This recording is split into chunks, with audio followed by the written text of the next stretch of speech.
we ready? Okay. Good afternoon. I'm going to call to order the Truckee Meadows Regional Planning Governing Board for Thursday, October 13th. And if we can please start with a roll call. Yes. Diane Vanderwell. Here. Kathleen Taylor. Here. Brandy Anderson. Here. Claire Andriola. Present. Mike Clark. Absent. Naomi Dewar. She's just logging in. Naomi, can you hear us? Oh, yes, here I am. Okay. I'll be there shortly, but was waiting for the rain to halt Okay. a little. Perfect. See you soon. Jean Herman. Absent. Ed Lawson. Devin Reese. Absent. Joe Rodriguez. Here. Beth Smith. Here. All right, we have a quorum. Great. And Mayor Lawson, can you do the salute to the flag, please? Please join me in the pledge of allegiance. I pledge allegiance to the flag of the United States of America and to the republic for which it stands, one nation, under God, indivisible, with liberty and justice for all. Thank you. Next, we'll move on to item number 3, election of officers. First is election of the chair from the city of Reno. So I will take a motion. Madam Chair, I'll move that Member Taylor be the chair. Thank you. I have a first. Can I have a second? Great. Second by Commissioner Rodriguez. Any further discussion? Seeing none, please vote. Aye. Great. You take over. Okay, and the next item is election of vice chair. Thank you, colleagues. Can we get a motion? And it's Washoe County, so. Madam Chair, I nominate for vice chair from Washoe County, Member Andriola. Great, do we have a second? Second. We have a motion and a second. Any discussion? All those in favor? Aye. Aye. Aye. Motion carries unanimously. We will move on to approval of the agenda, and I believe the executive director has a revision to make. Yes, please. Thank you, Jeremy Smith. For the record, I'd like, if possible, to move item 8D, which is the strategic work goals, above the data center item. It's going to be really quick, and I'd just like to get that, make sure we get that taken care of. Madam Chair, move to approve with the changes. I'll second. We have a motion and a second. Any discussion? All those in favor? Aye. Aye. Motion carries unanimously. And we'll move on to item number 5, approval of the minutes. Second. We have a motion and a second. Any discussion? All those in favor? Aye. Aye. Motion carries unanimously. Okay, we will move into public comment. Do we have any public comment registered or online? Yes, for this item, we have 3, and we're going to start with Cliff Lowe, followed by Trey Abney. Welcome.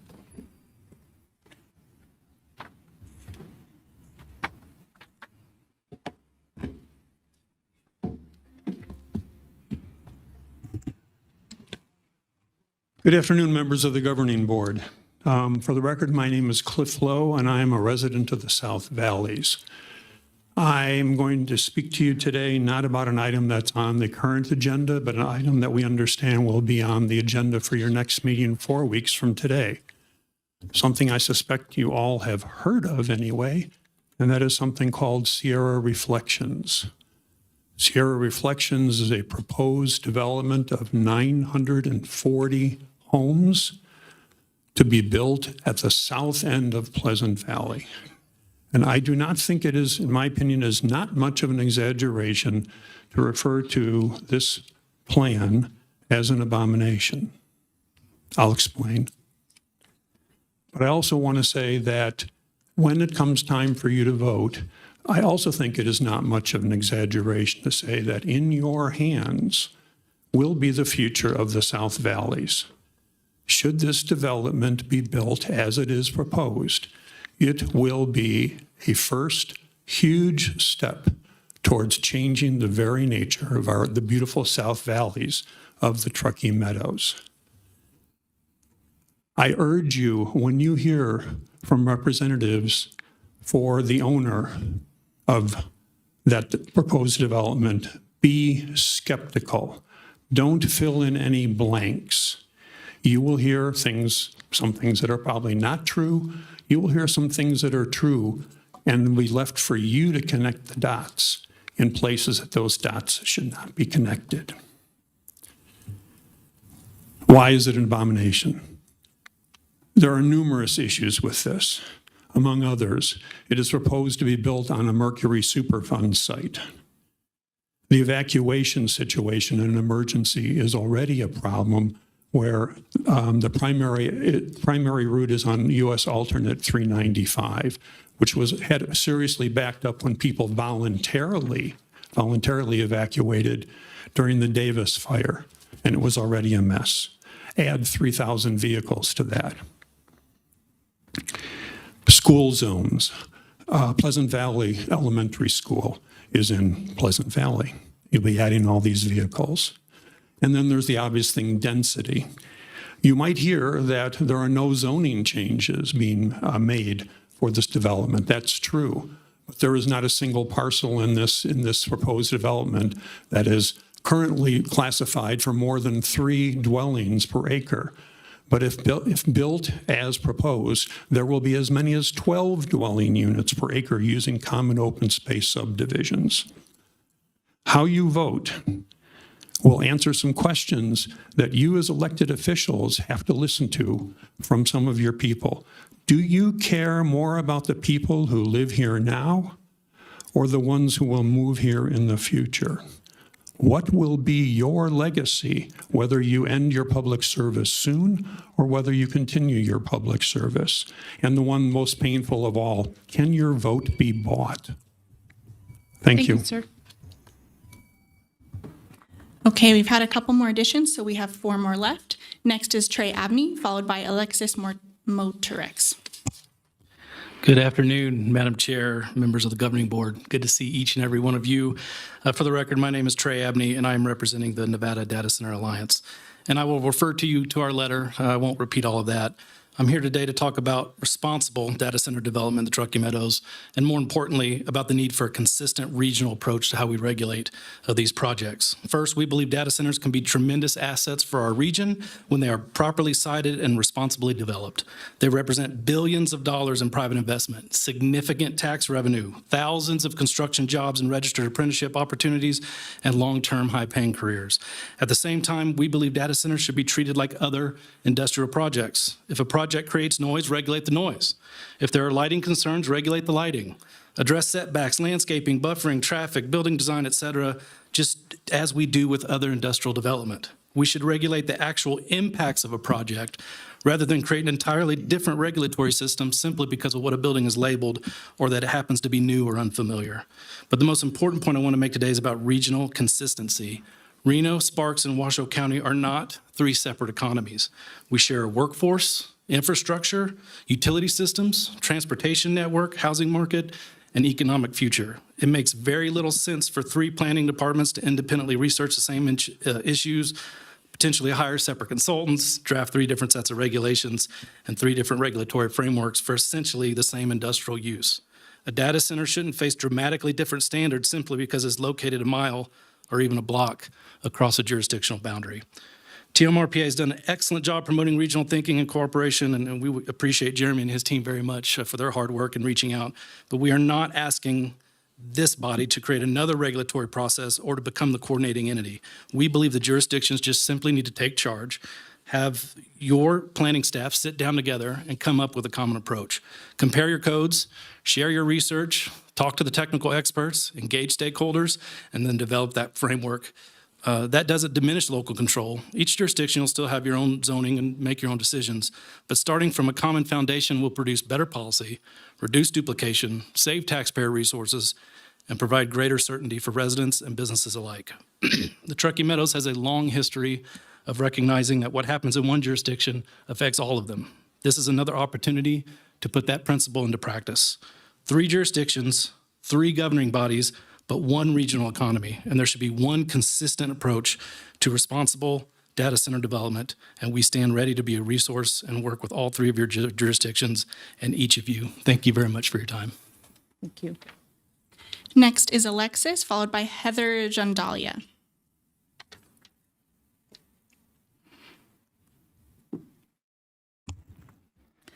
Thank you, Madam Chair. My name is Alexis Motorex with the Nevada Chapter Associated General Contractors, representing the commercial construction industry in Northern Nevada.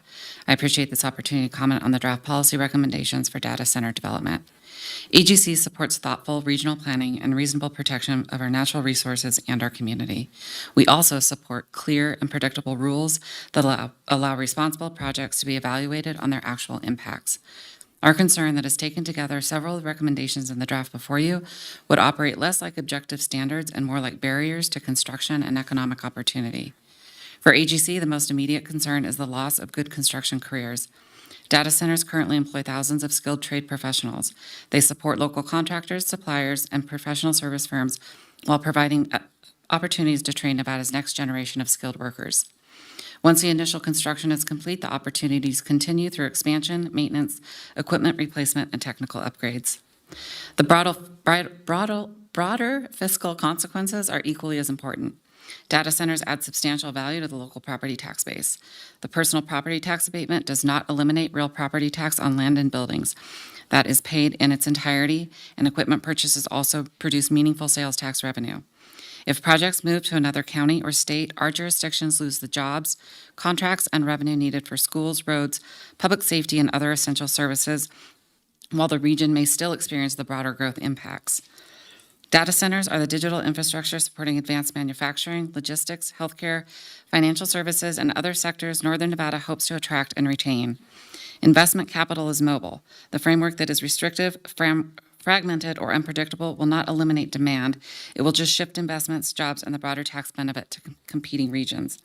It will also tell every other industry considering Northern Nevada that we are, in effect, closed for business, undermining years of work to diversify our economy.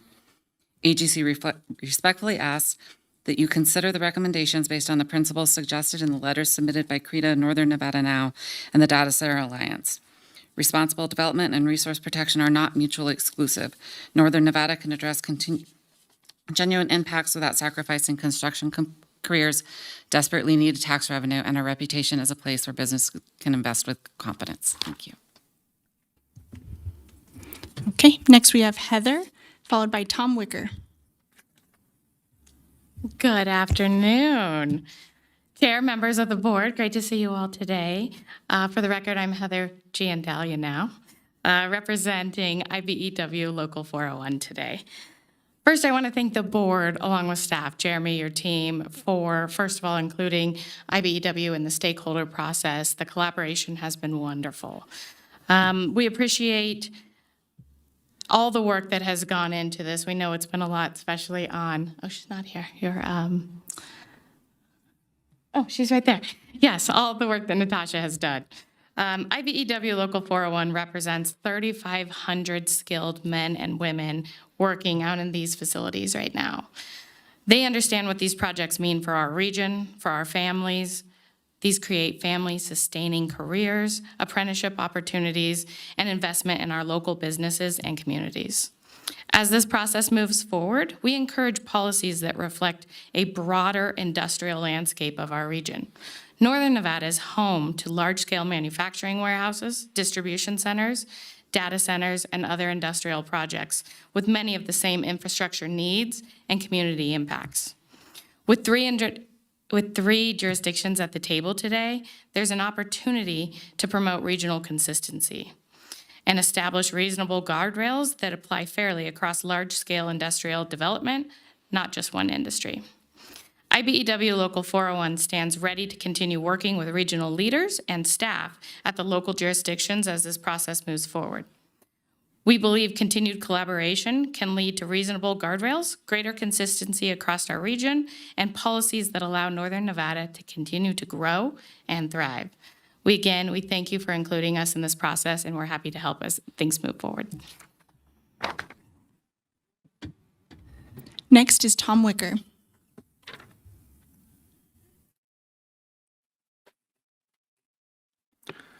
Hello, my name is Tom Wicker. I've been a resident of Reno area for over 30 years. I attended the University of Cincinnati, Ohio, where I double majored in mathematics and physics and received master's degrees in both physics and electrical engineering. I worked in the semiconductor industry in Silicon Valley for 34 years. I want to address a misconception stated at the recent public engagement on data centers held by TMRPA at Reno Public Market. In that meeting, Dr. Smith stated that some people are skeptical of data centers being heat sources because the data center buildings are well insulated. This is misguided. The very large number of semiconductor devices and the servers produce significant heat. That heat must be removed to prevent overheating of the circuits. The primary cooling is typically done by liquid air heat exchangers. If they are located inside the building, they dump heat removed from the circuits into the building, which then must be removed from the building by the air conditioning system. If the heat exchangers are located outside the building, they dump the heat to the air outside the building. The air conditioning system dumps the heat it removes from the building to the outside air also. Bottom line, the heat from the servers must be removed from them and the building to keep its interior and the server circuits cool. The building insulation does nothing to isolate the outside air from heat generated by the circuits.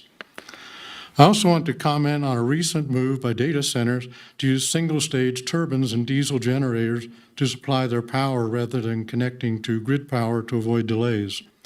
These turbines are much lower efficiency than the gas cogeneration turbines that utilities typically use, and the diesel generators are a source of air pollution and heat in addition to the larger amount of CO2.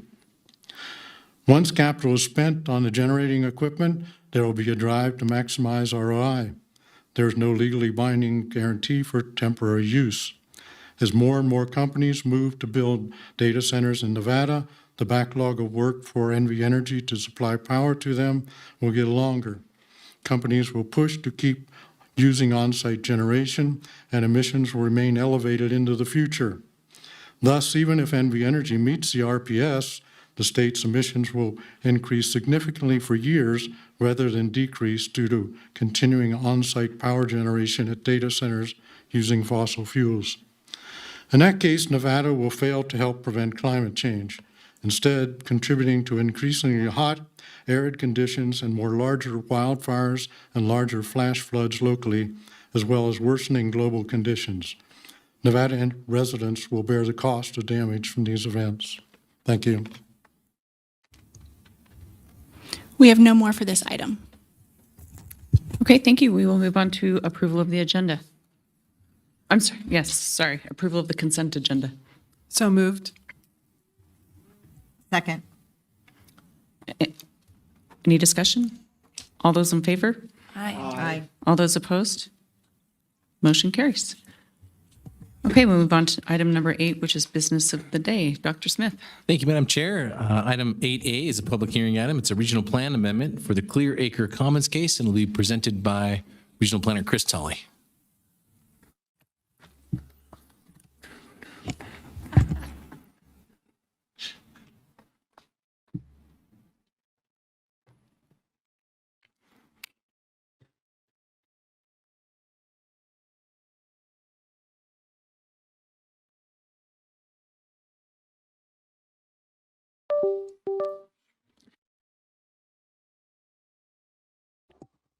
Good afternoon, governing board members. Chris Tully, TMRPA. All right, this item is a regional plan amendment for a regional land designation amendment, and the case is Clear Acre Commons, and that regional plan amendment case number RPA 26-005. All right, to start with overview for the case. So the proposed regional land designation amendment would change the subject site, which we can see on the right-hand side of the screen in TMRPA orange, from Tier 2 to Tier 1.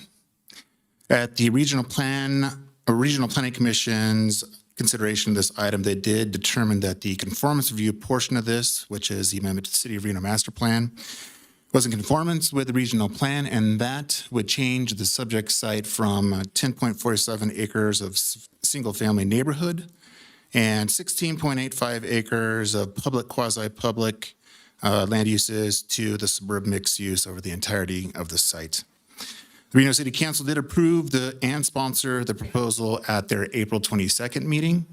And then finally, following from the Regional Planning Commission's determination, The recommendation is that the Regional Planning Governing Board adopt the proposed amendment to the regional plan, and this does follow staff's recommendation, which was made at that meeting.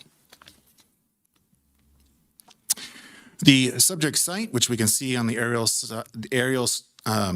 map on the right-hand side of the screen, is about 27.32 acres and is located on the south side of Scottsdale Road, south of Reno Vista Drive, west of Clearacre Lane, and north and east of US 395. And here we can see on the right-hand side of the screen the existing and proposed tier. Currently, it is in Tier 2 and would be proposed to switch or change to Tier 1. And that little node that's going up through the existing Tier 1 essentially shows that this is connected, as we didn't apply the tier boundaries to highways like 395 running through the region. So it is essentially connected, as you can see on the map. And again, it's 27.32 acres in size. And then we've got the land use portion, again, going from single-family neighborhood and public, quasi-public to suburban mixed use over the entirety of the site.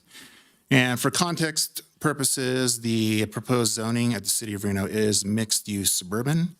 And then finally, and some additional information that was submitted by the City of Reno with the materials, the subject site was surplus property from the Regional Transportation Commission's US 395 Clearacre and Sutro Interchange Project, which was transferred from the RTC to the City of Reno.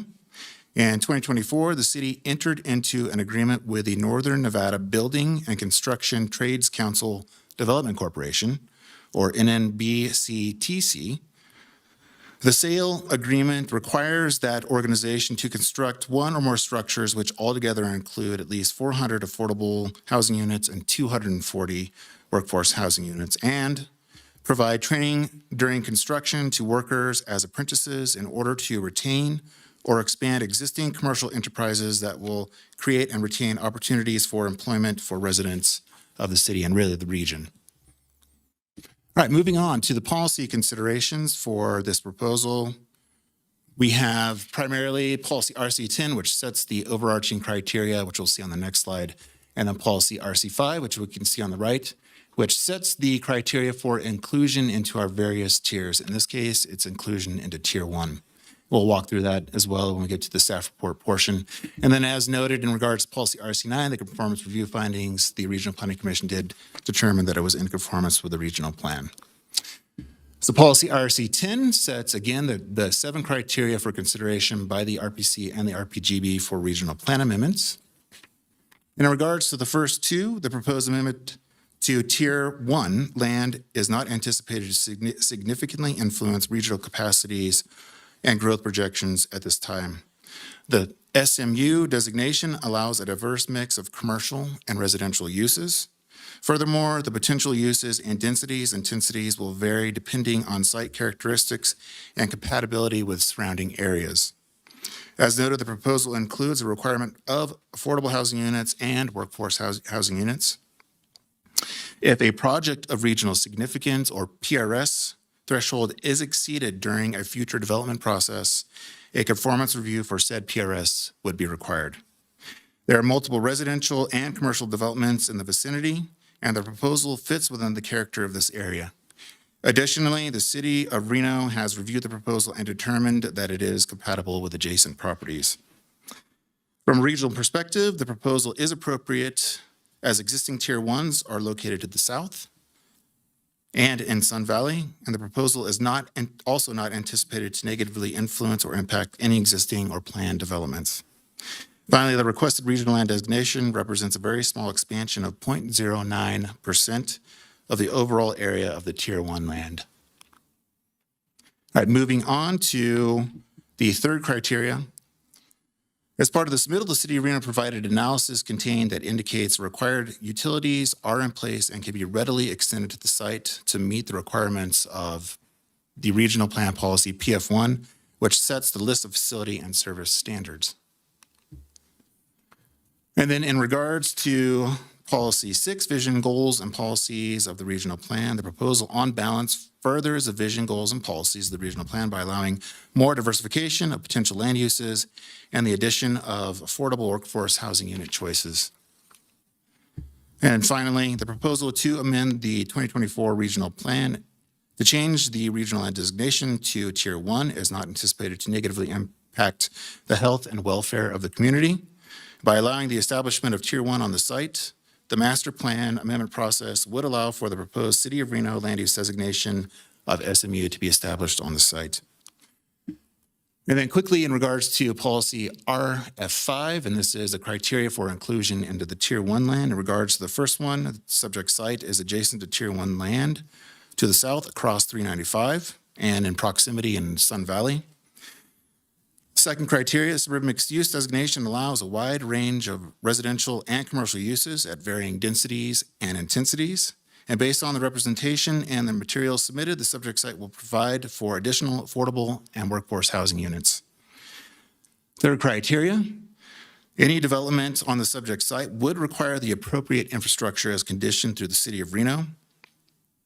And multimodal transportation opportunities exist in the surrounding area, and the RTC transit route exists on Cleriker Lane, adjacent to the subject site boundary.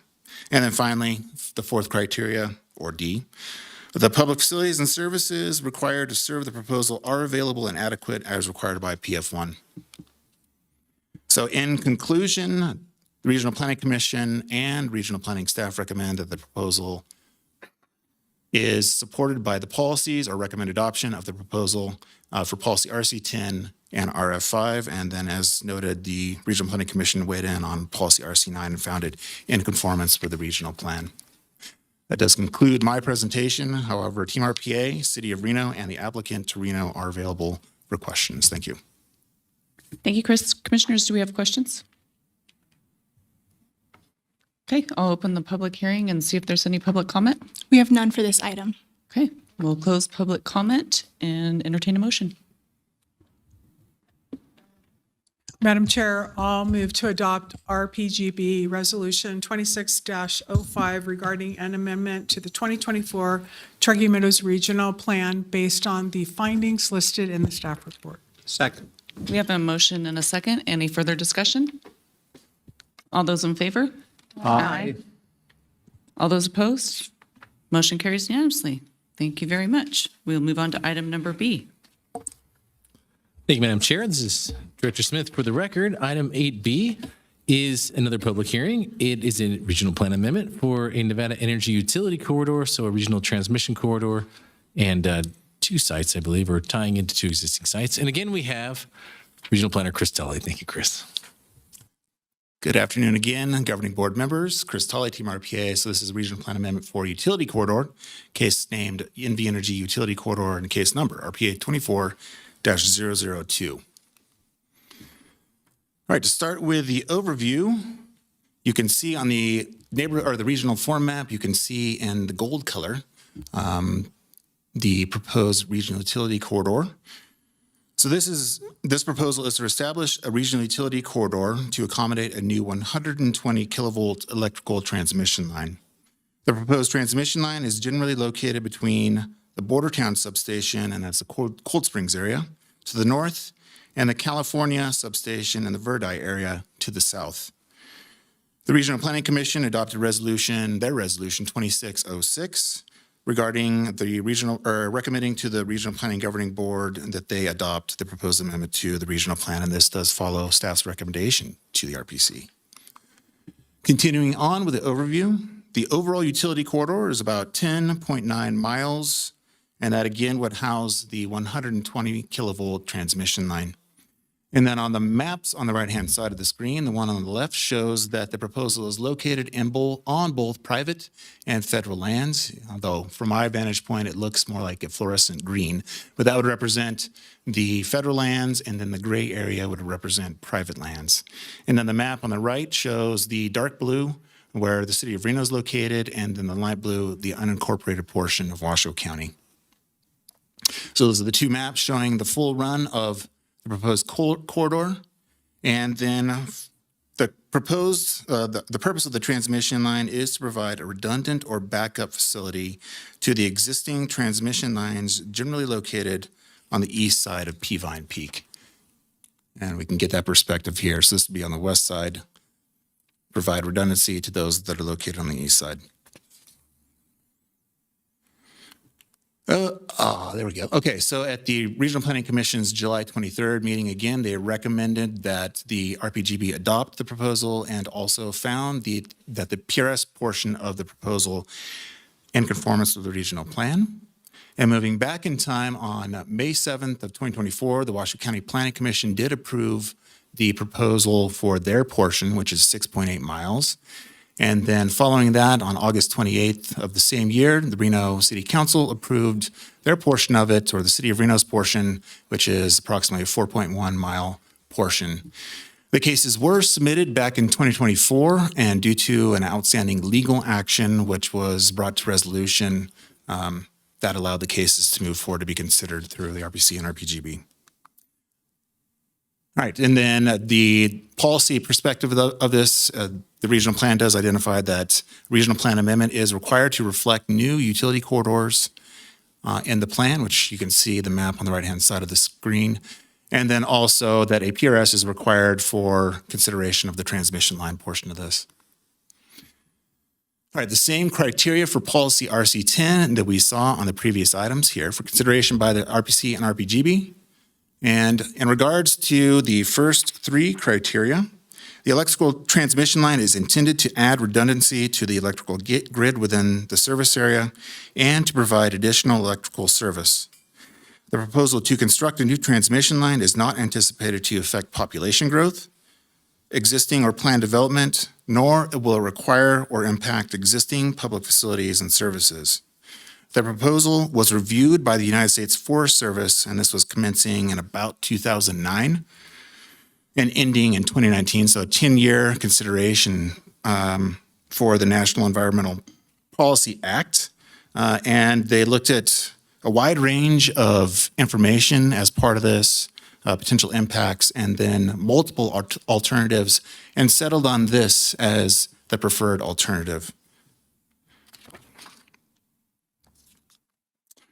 All right, so then in regard to natural resources, really that same comment from the previous slide about the NEPA process, which was environmental impact statement, quite a lengthy process, landed on this alternative, and that considered, in addition to the other things existing in plan development, also considered natural resources through that.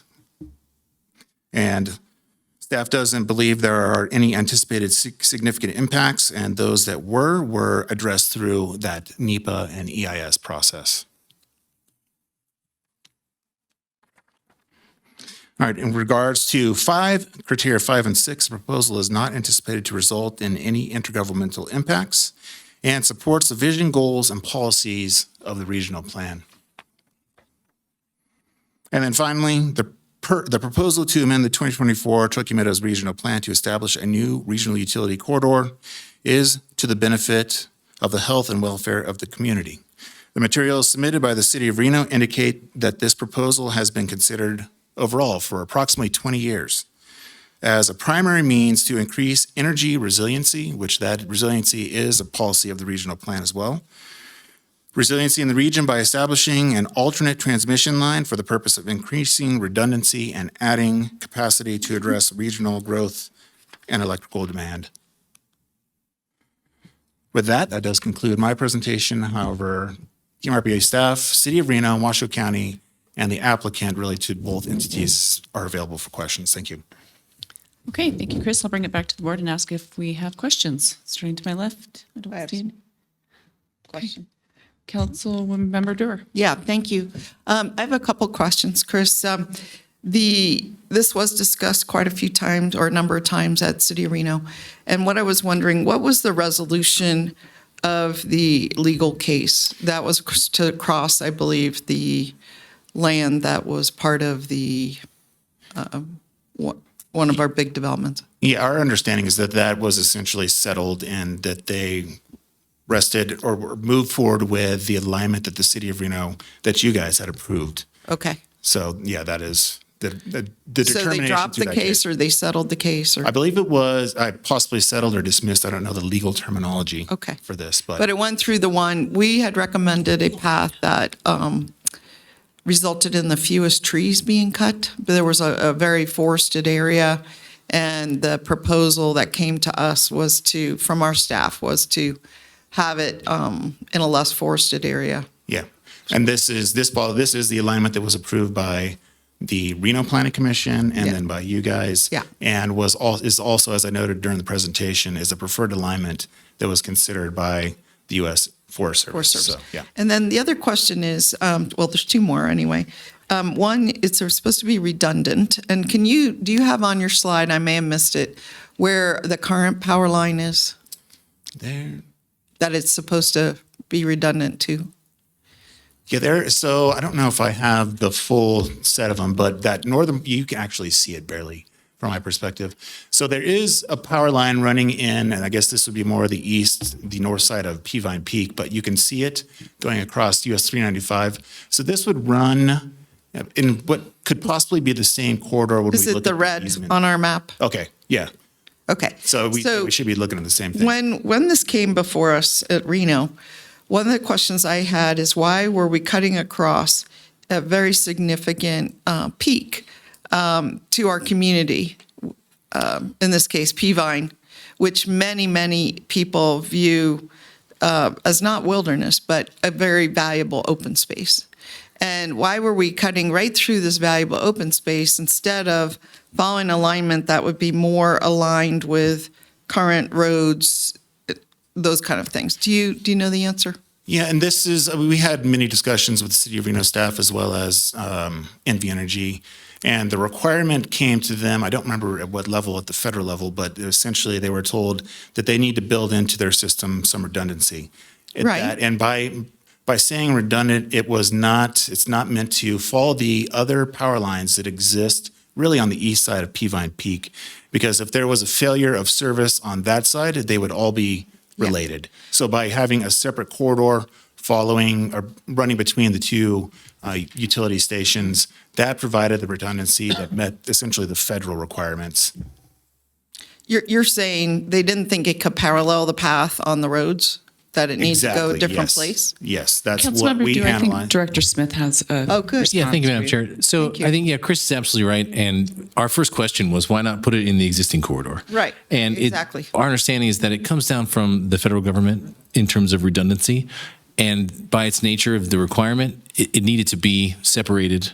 Some other place. Exactly. And to my knowledge, there is no other sort of major infrastructure running on that side of Peavine that would be able to connect those two stations. And so I think that's why they chose this alignment. And again, it went through the federal EIS process. Yeah, I understand. Yeah, And but just that's to the be reason. clear, could you, just so I understand, where actually, you're saying, I think you're saying it's on the north side of the peak versus, The red line is on the north side and along the east, along 395. Yeah. And so that was our first question. Because our priority hierarchy is to use existing corridors whenever Right. possible. And the reason behind it is specifically for this redundancy. If some emergency well, I happened, get a the fire. redundancy and I Yeah, totally understand, appreciate all the Okay. 20 years of analysis and Yeah. all of this. I'm just saying that there were at least, 10 other corridors? 8 anyway? There were a number of them. I don't remember the number off the top of my head. And this very dynamic of looking at redundancy was considered in the EIS as well. Right. Well, I understand, again, the redundancy is not a question. For me, I get it. We need power and we need redundancy. The question is about the alignment, and that's why we worked hard at Reno to get what we thought was a better alignment on that piece.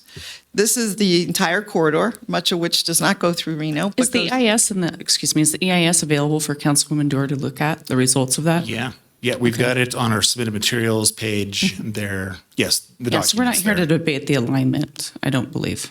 What's that? I don't think we're here to really debate the alignment. I think we are. That's what the corridor is. That's what we're being asked to approve. But it's already been studied and approved by the federal government. I understand, but we're not a rubber stamp here, and so I've got to use my own thought process. So let's ask a question. Okay, so appreciate the debate, but, I'm just asking questions that my constituents have asked me over and over to protect these kind of areas that are, if not sacred, at least highly prized in our community, that you wouldn't walk along and see a giant corridor, it's a wide swath. So thank you very much. Appreciate it. Do we have other questions? Okay, we'll entertain a motion. Madam Chair, I move to adopt RPG Resolution 2606 regarding an amendment to the 2024 Truckee Meadows Regional Plan based on the findings listed in the staff report. I can make all the findings that were identified in the staff report with regard to this item. Second. We have a motion and a second. Any further discussion? Did we have any public comment on this item? We had none. Okay. Thank you. Thank you. All those in favor? Aye. All those opposed? Okay, motion carries. Thank you so much, Chris. And now we're going to move on to item D, as in dog. Yes, thank you, Madam Chair. Thanks for that switcheroo. So item 8D is about the TMR strategic work plan, which really came about after the adoption of the 2024 regional plan, which was a 5-year update to the completely overhauled 2019 regional plan. The agency in the past has had strategic work plans, but in leading up to that 2019 plan, that basically was for several years the work plan. And we got that adopted back in 2019.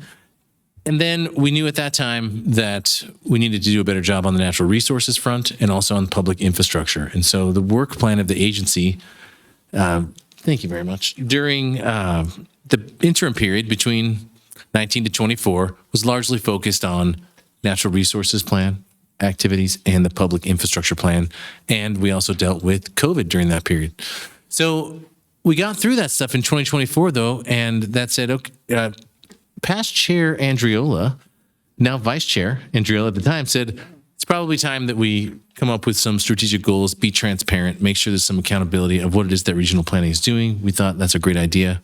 And in fact, created an attendant piece, which was basically an agency report card, which allows us to track then how we did. So what we've got here today is a bit of an accounting of how we did on last year's goals and also asking you to approve very similar goals for this year. There's 4 goal areas that we consider. And the top one is really related to our main mandate from state law, which is our regulatory duty. You guys just performed it by adopting those 2 regional plan amendments. That's part of the state law. And we have this regulatory component, which is made up of doing conformance reviews against the regional plan for master plan land use changes, projects of regional significance, regional plan amendments, annexation plans, and de-annexations as well.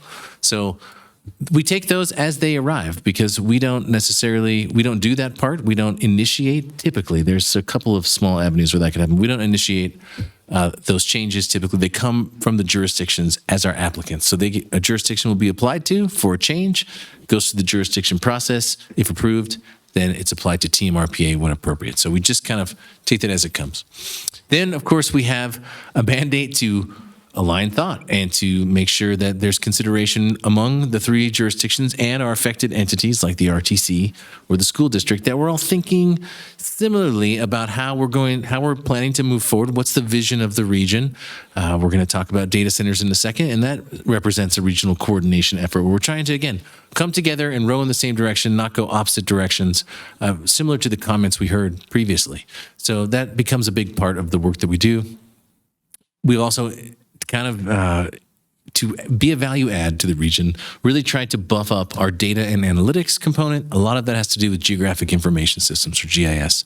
We've done a lot of mapping. We've integrated into, we do the consensus forecast, which is a population forecast. You'll see that at the next meeting.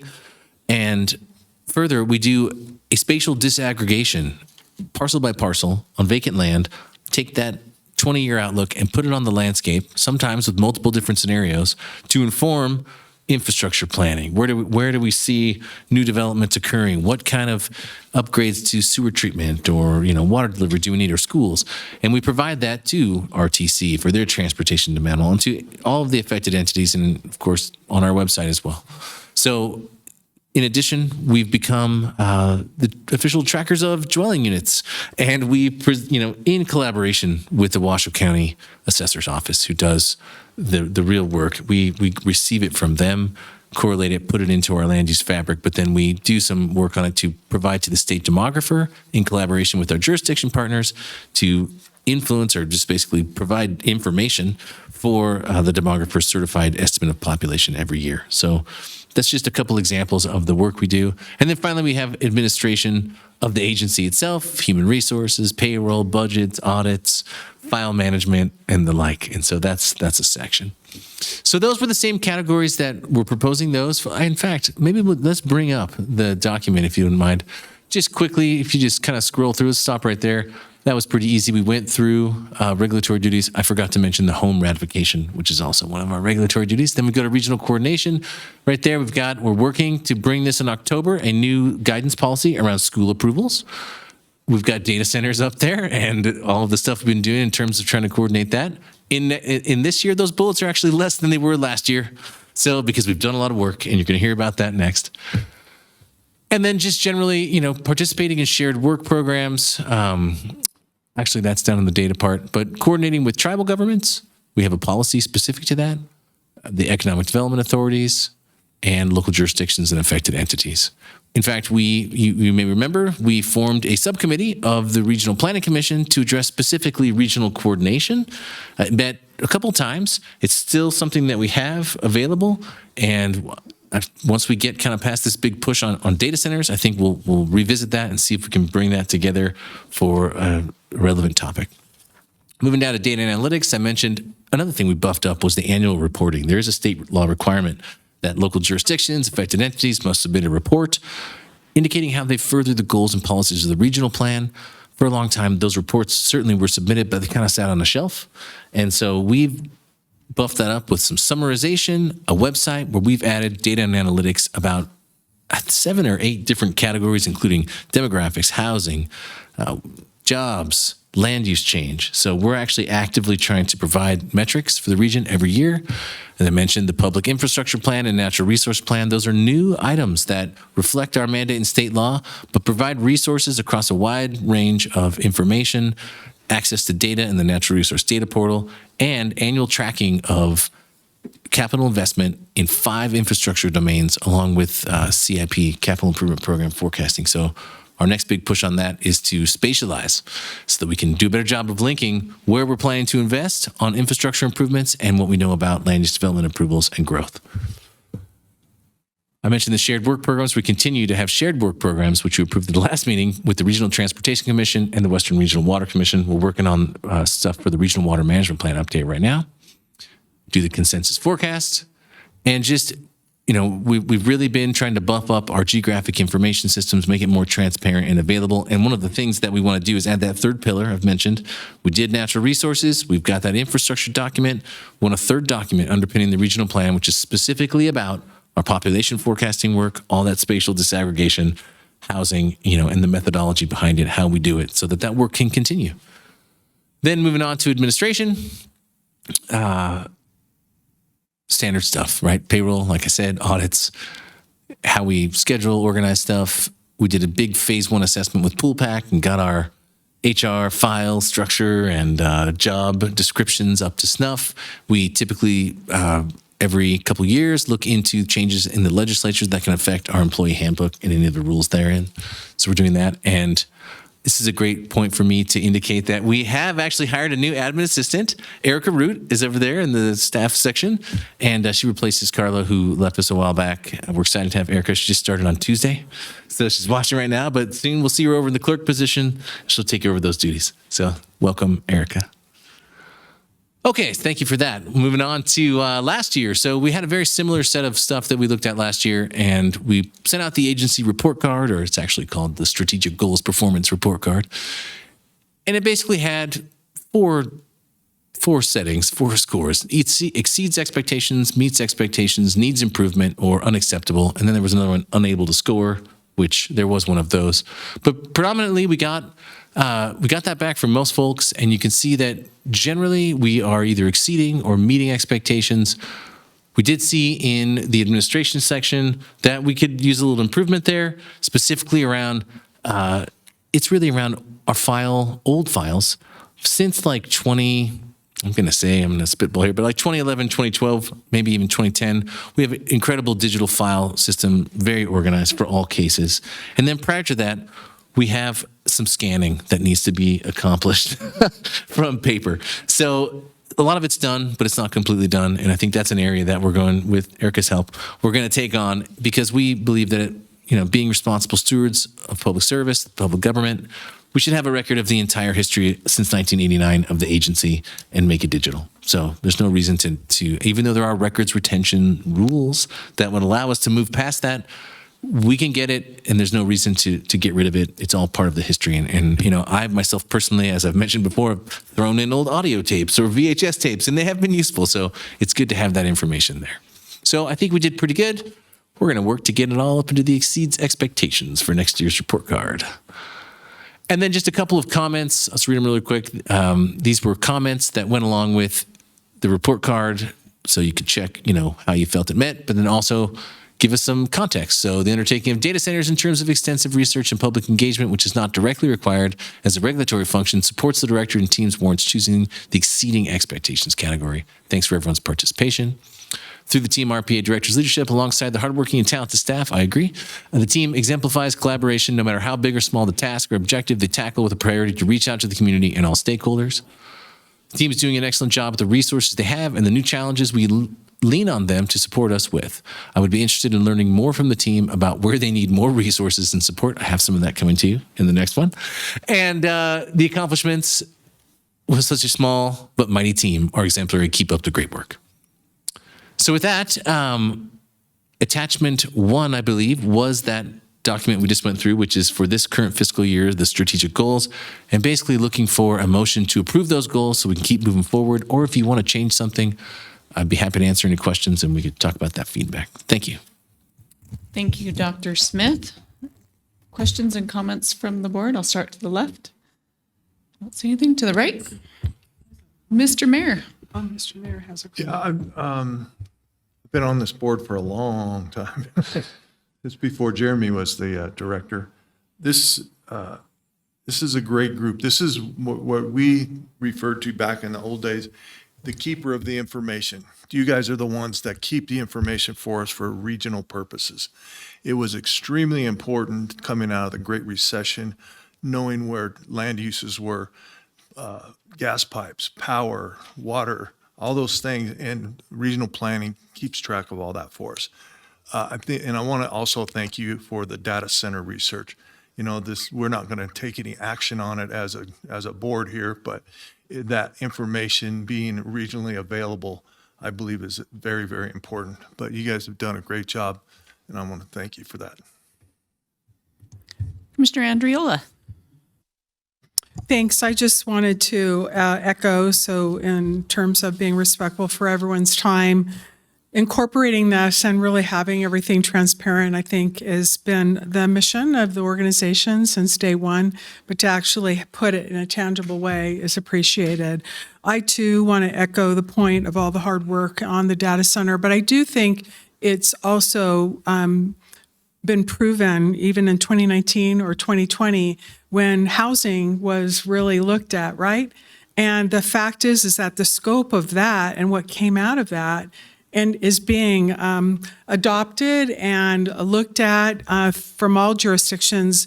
And speaking for Washoe County only, I can say that much of what was in that report that was published has been adopted. And even from a regional perspective, having the Reno Housing Authority change its name was a recommendation in that report. And I believe Chair Taylor is the chair of that as well. So I do think that sometimes the fact that you have a very small but extremely talented team that is not looking to advocate or to have any position on anything, but to do the research at hand, allowing all jurisdictions then to look at what their particular items are and the particulars for whatever it might be, whether it's Washoe County, City of Reno, or City of Sparks.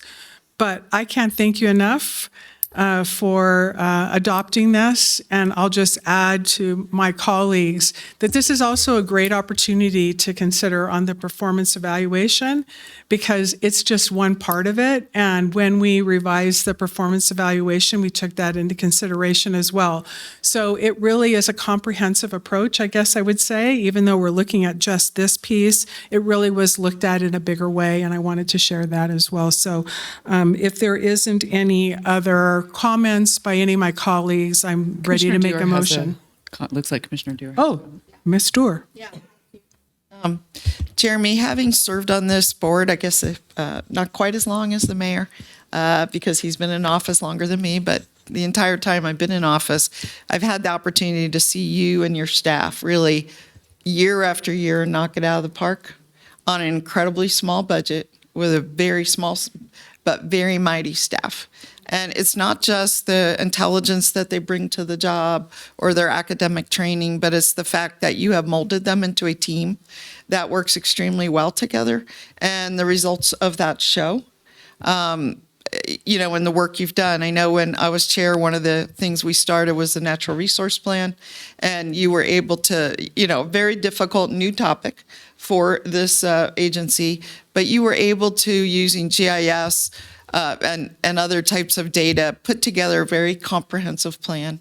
And you continue to do that. I mean, the results, I attended your workshop on the data centers, but even that was a very emblematic of what you do. You had team members presenting, moderating, assisting. You had your entire team involved in that activity.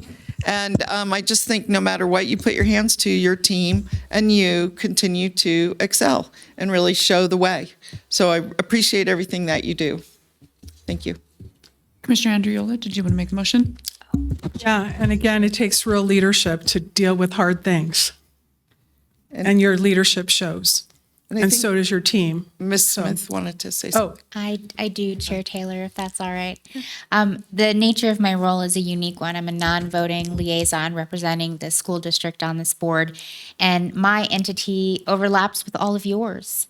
And that's really where the work of Dr. Smith and his team has really been able to shine, in addition to the leadership within this governing board as well, with Vice Chair Andriola, Chair Taylor, and then former Chair Vanderwell. And the work of schools is complex. The ecosystem of schools is very complex.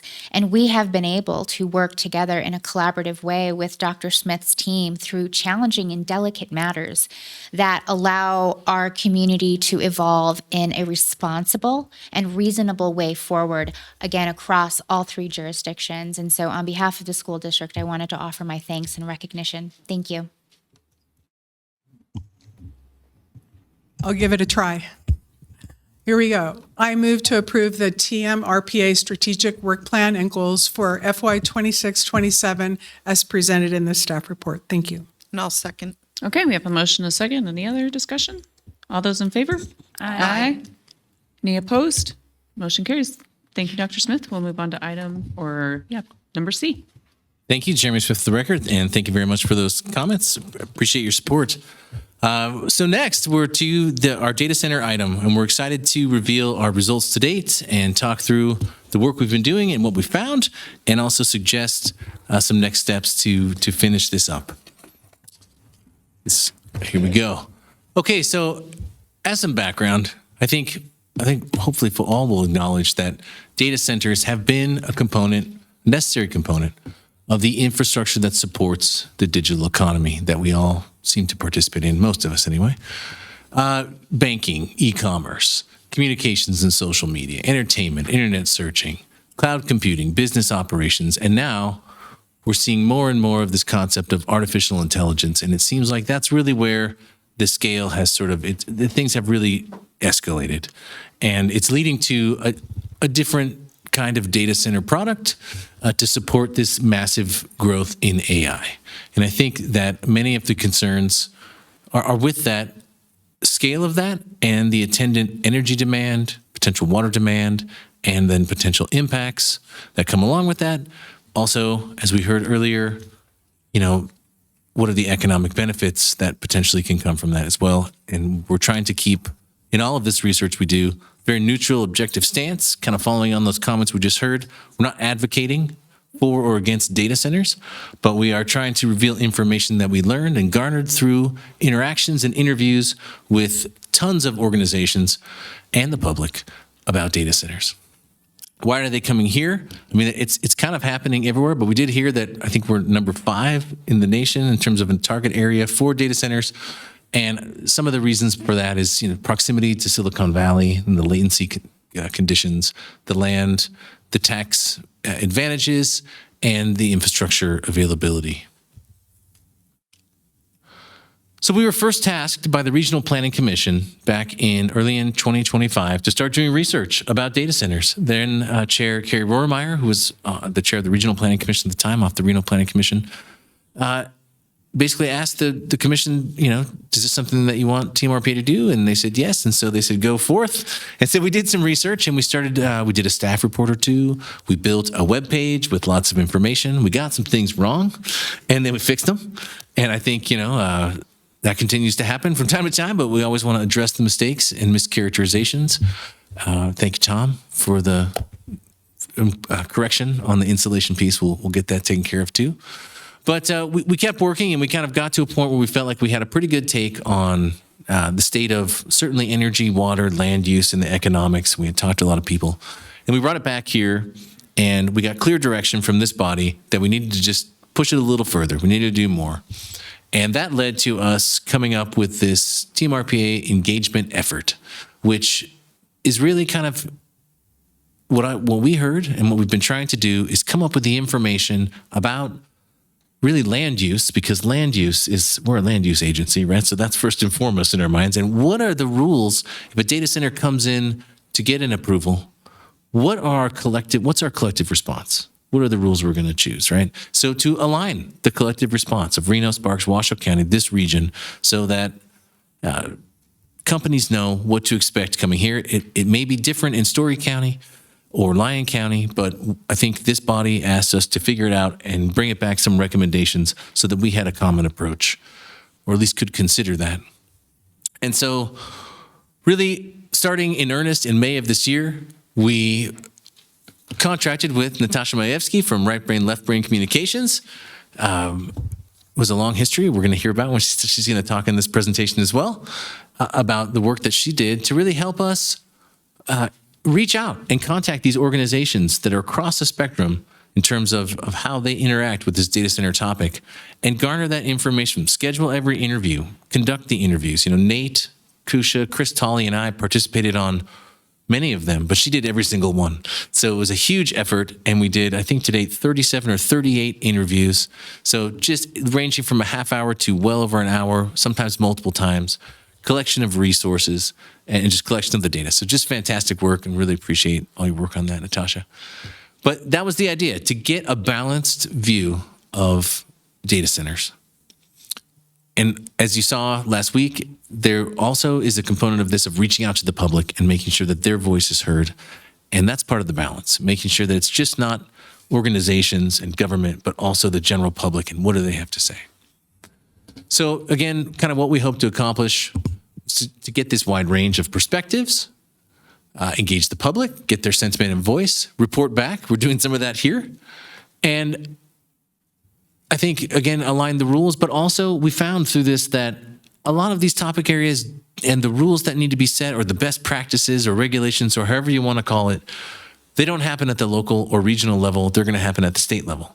And so some of that has to be, obviously, we're trying to slot these ideas into where they can effectively be taken up, right? And so we didn't want to ignore that information. It's all tied together. So you'll see that we've got a couple of that, that gradient is included in certainly the recommendations and the themes. I want to just talk quickly about the concept of uncertainty, just kind of in my academic training and just in life. Uncertainty, there's different gradients of uncertainty we deal with throughout life.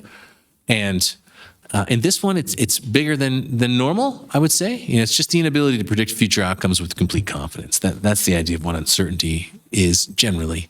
And with the way that the data center and AI industry is evolving, it's moving quick. And so there is inherently quite a bit of uncertainty in there. And I think what we're trying to say with the work that we're doing is that good planning acknowledges that and builds in a little bit of flexibility and also tracking, performance standards, monitoring, things that allow us to understand, what's happening, especially with something emergent like this. If we think about a land use development that you've all seen, let's say a shopping center goes in, we typically have a traffic study.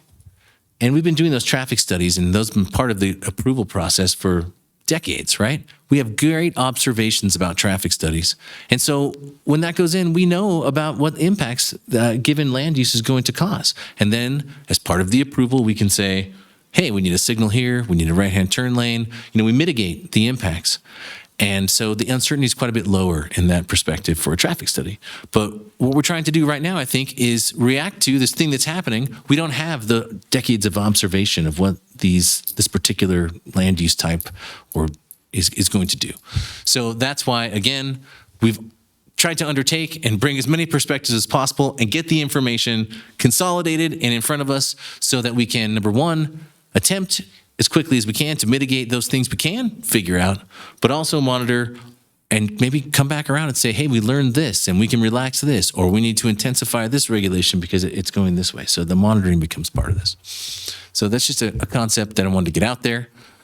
Really what we've tried to do is gain a map of perspectives in the region, right? So again, it's this huge range. And if you look at the bottom there, you can see we engaged this 38 groups or organizations. Now, we didn't talk to everybody that works there, and we talked to representatives, and these folks don't necessarily represent the organization in total, but they're the folks that we were connected with that had expertise in this topic area from their organization's perspective. And it's across academic, economic, environment, industry, labor, government, tribes, utility sector. So we really did a wide net.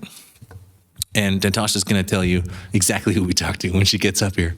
But I also just want to point out that it's taken us longer than we hoped to get to this point, as typically is the case, but we are hustling. And in the interest of the urgency of this, the timeliness, to stay in front of the legislative session, even though we're not totally buttoned up with, especially on the recommendation side, it's not quite, I wouldn't say ready for prime time, but it's pretty far along. We thought it was in the best interest of the community to share the information in service of transparency and to gather as much feedback from interested parties and the public as we could so we could wrap that in to the final report, which we're shooting for the October GB meeting to get that done. But just understand that this information is still in draft format. We even have a couple of interviews left to do, or at least one, and just, we're still doing data analysis, and we're taking that feedback, and we've already gotten some great feedback on the recommendations that are out there, the drafts. So want to make that point pretty clear. I also really want to amplify and elevate the voice of the people that live here, our residents.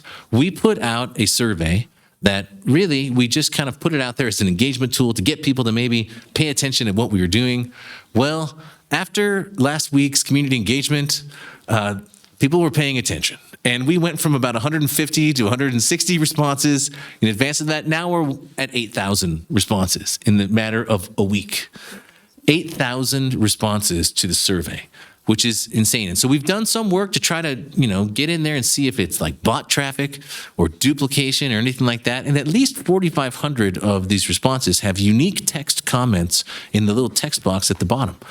And so we don't, and I think we could, poke holes in our survey design. It really wasn't the most sort of academically sound or sort of professionally sound survey design. It really was an engagement tool to get people excited. But I think if you just look at question 1, how do you feel about data centers seeking to locate in our region? The 8,000 responses, the bar is very clear, negative. So the public sentiment at this time is not happy about data centers coming here and suggest things like a ban outright, or maybe a ban for a period of time, or in a certain geographic situation like the city of Reno or city of Sparks limits or city limits, or maybe until infrastructure catches up. Now, I know there's room for compromise in the world because we have to be weighing these things. There's tons of connectivity between economic benefits that could bring revenue, that allow us to provide better services to residents. At the same time, we don't want impacts disproportionately put onto residents based on, economic gain of the few. We need to stay balanced, and we just want to make sure that we are elevating the voice of the people in this. We've heard at this body before that there's a disconnect, right? We've heard that. We've talked about that here. this disconnect between the voice of the people and the decisions get made. And when we're at the decision point per se of development, the rules are set. But now we're in the more beginning stages where the sentiment can be utilized. So I think it's important that we listen and also put some onus on, all sides really, to come together and try to find a path forward, but put some onus on business and industry to help explain how these impacts either do or don't occur, or how they can be mitigated, and what some of the benefits are. And likewise, I would ask the public to, put their listening ears on and engage in a respectful and productive way. So at any rate, that's my get off the soapbox, but let's not forget that the public sentiment right now is very negative on data centers. Okay, so with that, I'm going to pass it over to Natasha Majewski from Right Brain Left Brain Communications, who's going to take us through the themes. And if you just say next slide, I'll click the button for you, and we can keep moving. I'm Natasha Majewski. I'm with Right Brain Left Brain Communications. That is my own company. I just actually wanted to start this presentation with giving some thanks. So thank you to the board for wanting more information on this very hot topic. I wanted to say thank you to the stakeholders who participated. There are some in this room here. To the public who has shown up in spades, 8,000 responses. And I wanted to thank Dr. Smith and TMRPA for doing this work, because it is hard. I will say that from being on this side of it, and it's really important. So just wanted to start there. A little bit about me. So I actually have about over 15 years of experience in stakeholder and community engagement, research and data analysis, communication strategy and science storytelling, public and government relations, cross-functional team facilitation, and strategic planning.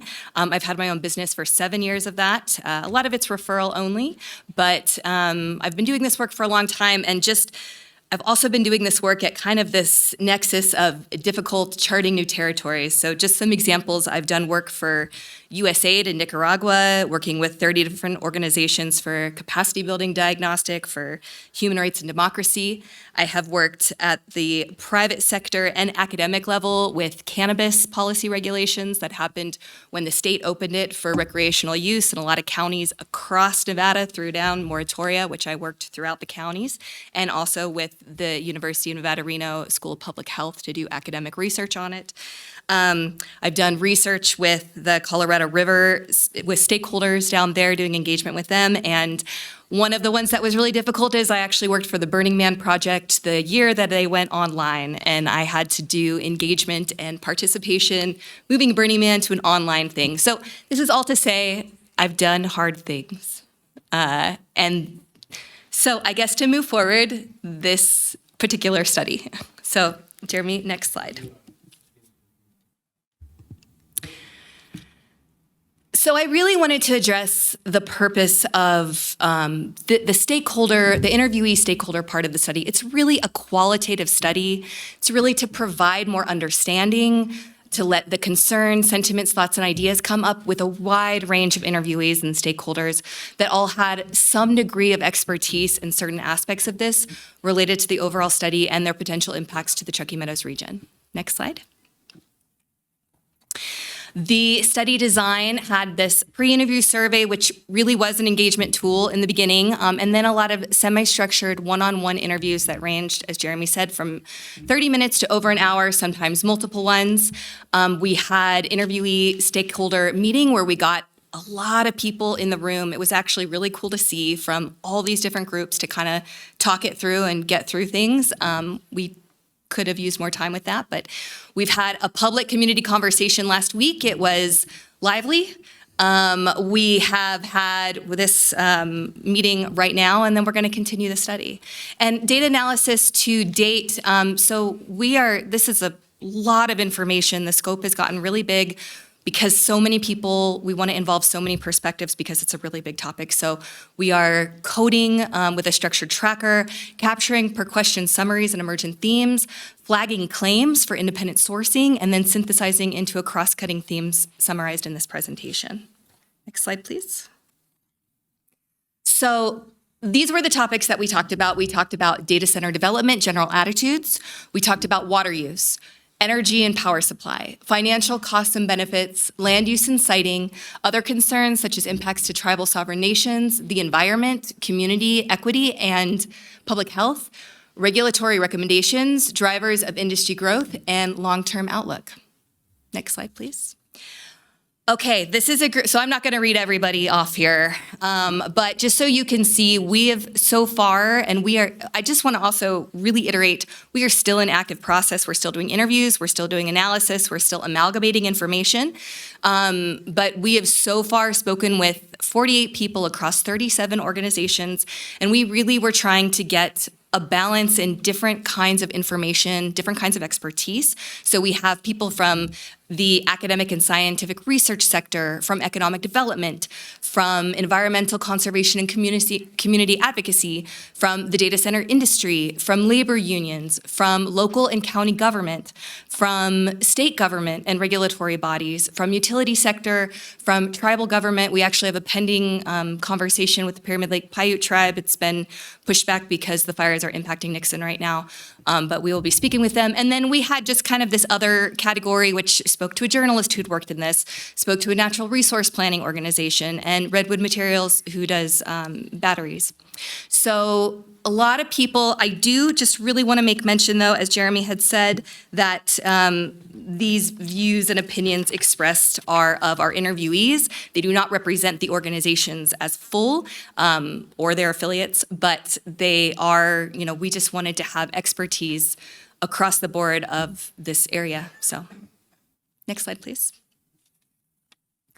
Okay, so I am going to get into some of the data that has come forward. And I want to really make mention that this is information that surfaced from the interviewees.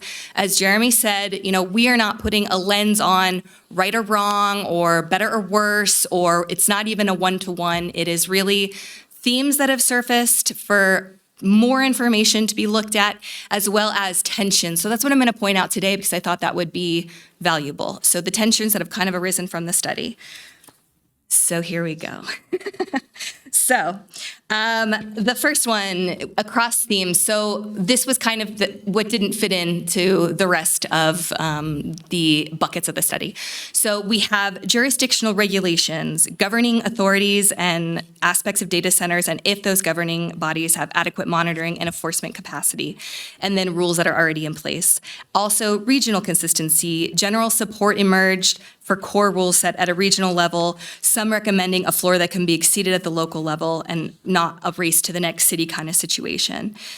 Regulating data centers specifically. So I think we heard from some public comment as well, but it definitely surfaced for us. Should this be a data center specific conversation, or should this be even-handed large energy industrial user rules? And then scale came into it as well. So many people suggested this should be scale dependent, maybe tiered to megawatts, and differentiating and appropriately regulating hyperscale facilities from smaller facilities.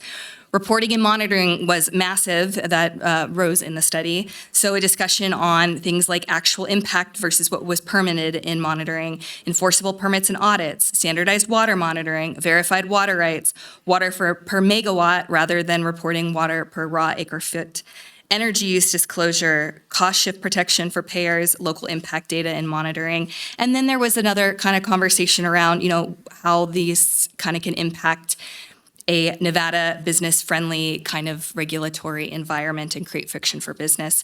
Utilizing expertise, a lot of people called for more information grounding in institutional expertise and field data, creating a factual baseline created by experts in the field that actually came across from a number of stakeholders. Transparency, facts, and building the public trust. So this also came out. Many on all sides want more reporting and facts to build public trust and counter misinformation, with a caveat that some processes are still legally constrained during active cases. And then a discussion around some of the drivers of public opposition. Genuine community conversation and involvement. So this is, a true, genuine conversation front end with local community, tribal sovereign nation involvement built into the process, not box checking, and local governments who listen to stakeholders raising concerns. And then uncertainty. So discussion on genuine uncertainty, as Jeremy talked about earlier in his presentation. And in relationship to this, there's a lot of uncertainty that was raised by the stakeholders around speculative demand, water availability and climate, whether benefits will materialize. And one of my favorite quotes that came out was, the scale of data centers is a new animal. And I do want to just kind of point to the points of tension as well that are up there, because I think that this is, again, some of the most important stuff that, or not most important, but it's an important thing that surfaced. I want to reiterate, though, it's not one right or one wrong, it's just tension that emerged. So local authority regulation, questioning actual capacity at the local authority versus kind of did they already work? Do the regulations already work?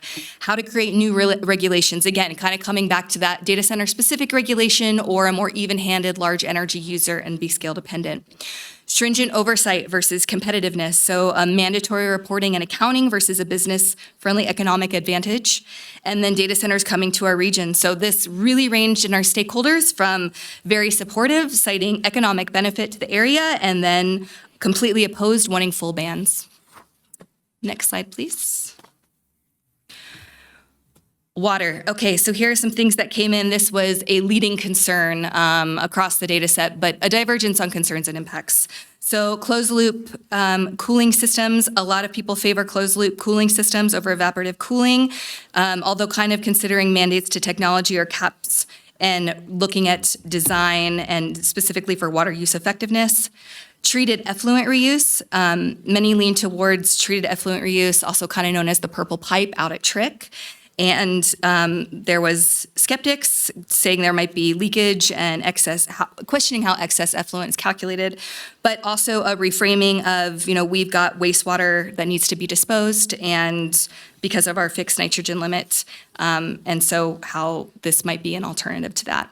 Indirect water use, energy trade-off. This was a very big topic that came up. So discussion on minimizing cooling waters at a facility can raise electricity use and how generating more electricity can consume water elsewhere, especially in relationship to gas production.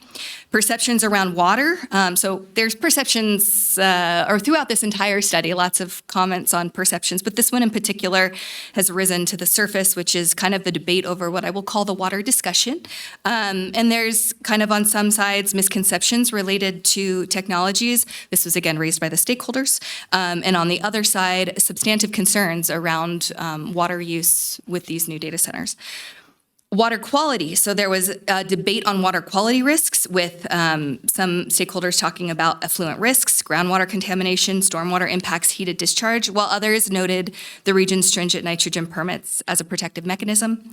The economy of water was discussed quite a bit as not just an issue pertaining to data centers, but the entire region. Speaking about buying senior ranch rights that might be displacing agriculture and the impacts to downstream communities and wildlife. Climate-related concerns, so this was a big discussion around Nevada's aridity, low snowpack, drought, and the impacts to the Truckee River watershed and its terminus at Pyramid Lake. And then general water concerns, this was kind of a catch-all, so people spoke about irreparable impacts, water needed for the food shed, geothermal, things like this. And again, I just want to point out these points of tension here. So there was kind of this point of tension between mandating a closed loop or dry cooling technologies and then possibly having a cap via efficiency metrics. And then concerns over leakage, and it doesn't actually apply everywhere. And perceptions around water. Some people said there were older tech misconceptions and a very complex water system that is very difficult to understand.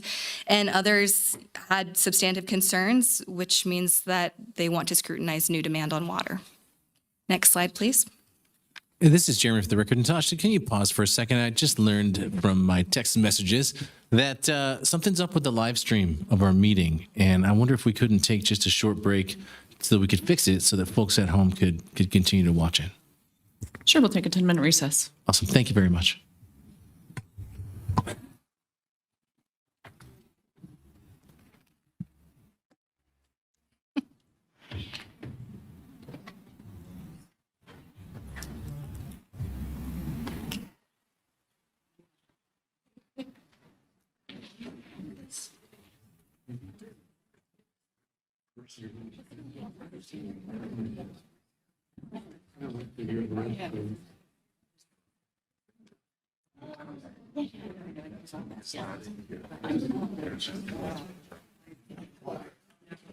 I heard about this, so it's at Tumwa.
Yeah, we're what, 125,000 acres of fire now.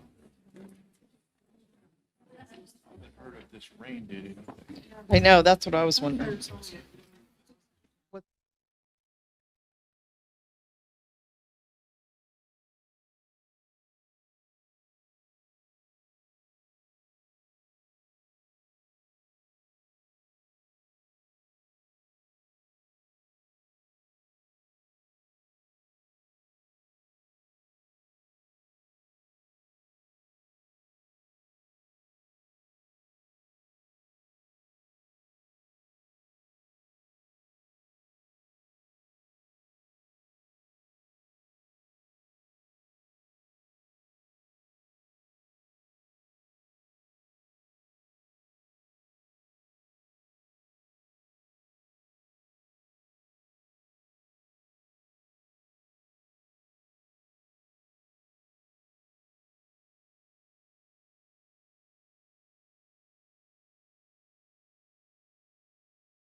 with other entities involved that, again, arisen from the stakeholder interviews.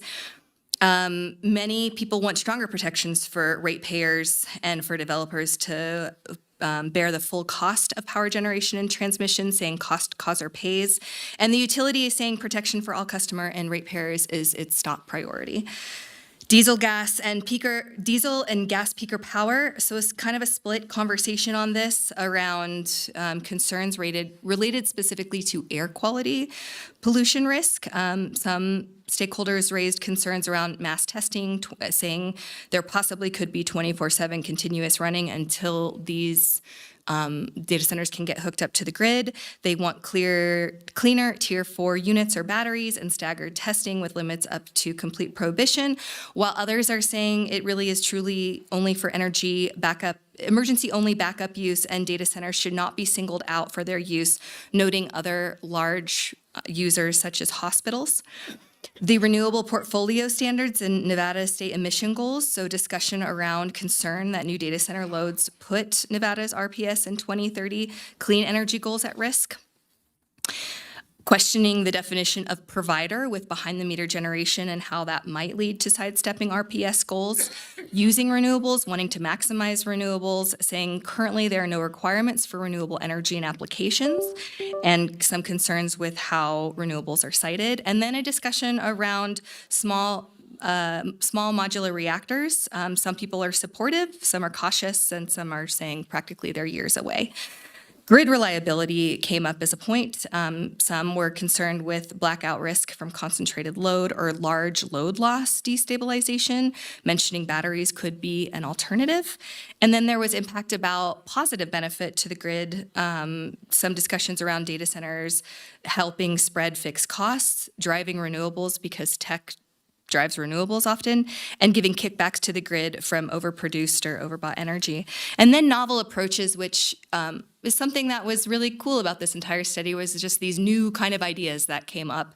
So some of the ideas were virtual power plants, a large load tariff toolkit, batteries as grid assets, and Nevada Revised Statutes 704B with questions over practical applications. So again, just to kind of point out some points of tension in this topic, the behind the meter developer self-supplying means that they won't impact the grid, but there's uncertainty about regulations, and people said many are gas-driven.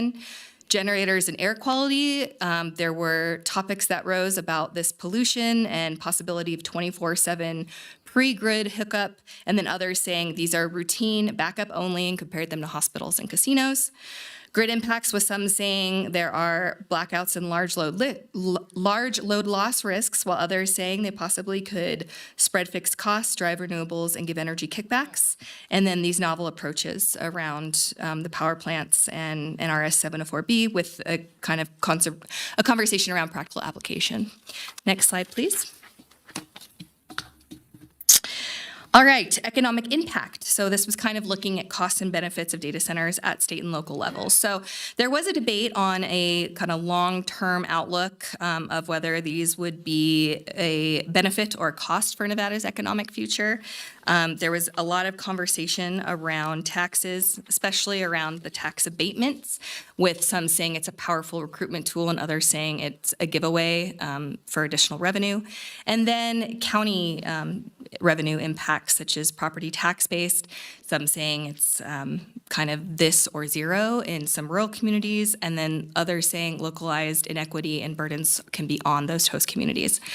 Labor and construction was a very big conversation that happened.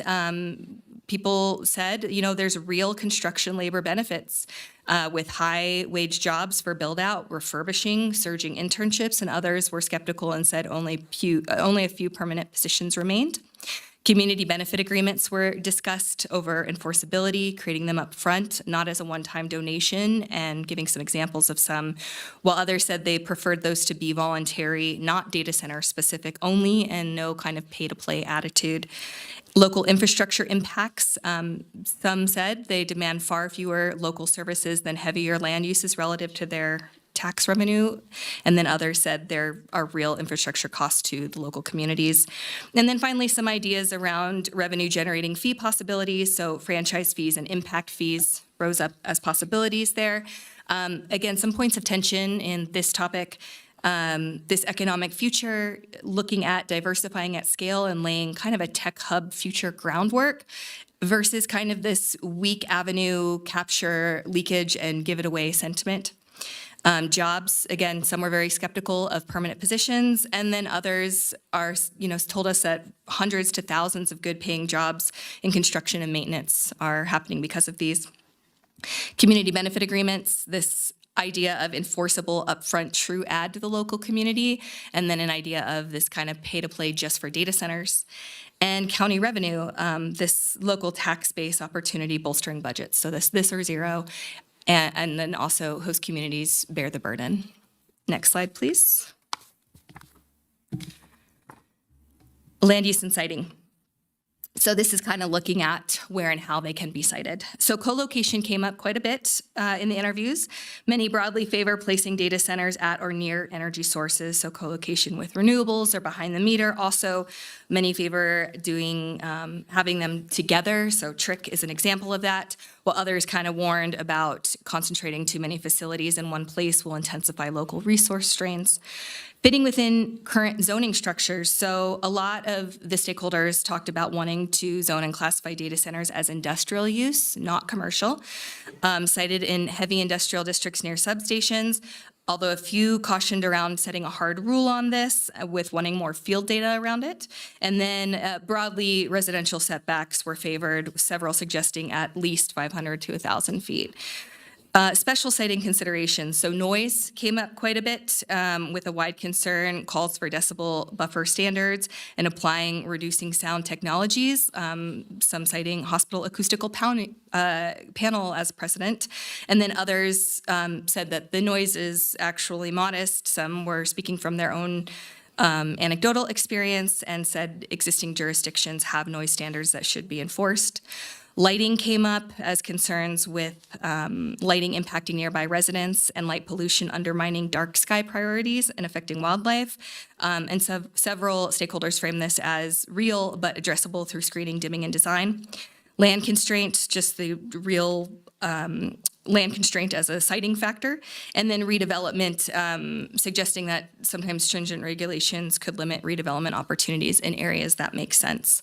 Local codes and ordinances, review levers. So there was support for discretionary review levers, such as special use permits, conditional use review, and project of regional significance thresholds, so that they can be evaluated more at a case-by-case kind of scenario. And then decommissioning, a lot of people spoke to wanting mitigation, reclamation, and decommissioning planning up front, pointing towards 3 to 5 year technology turnover cycles, remediation responsibility, and buildings that are hard to repurpose.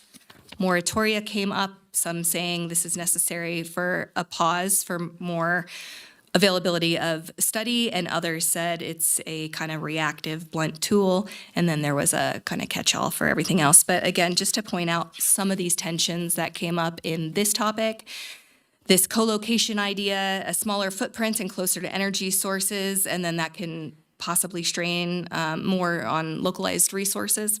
Industrial only zoning, classifying and citing as industrial, not commercial, but that might limit redevelopment in good fit places. Noise and lighting, a real concern for noise decibels and dark sky standards, while others spoke about city ordinances that already exist and asked for more studies on it. And review levers, special use permits, projects of regional significance, and then deciding on a threshold for that. Next slide, please. Okay, we're almost through. So this one was other concerns. So this, again, surfaced from the interviews. This was impacts to tribal sovereign nations, the environment, community equity, and public health.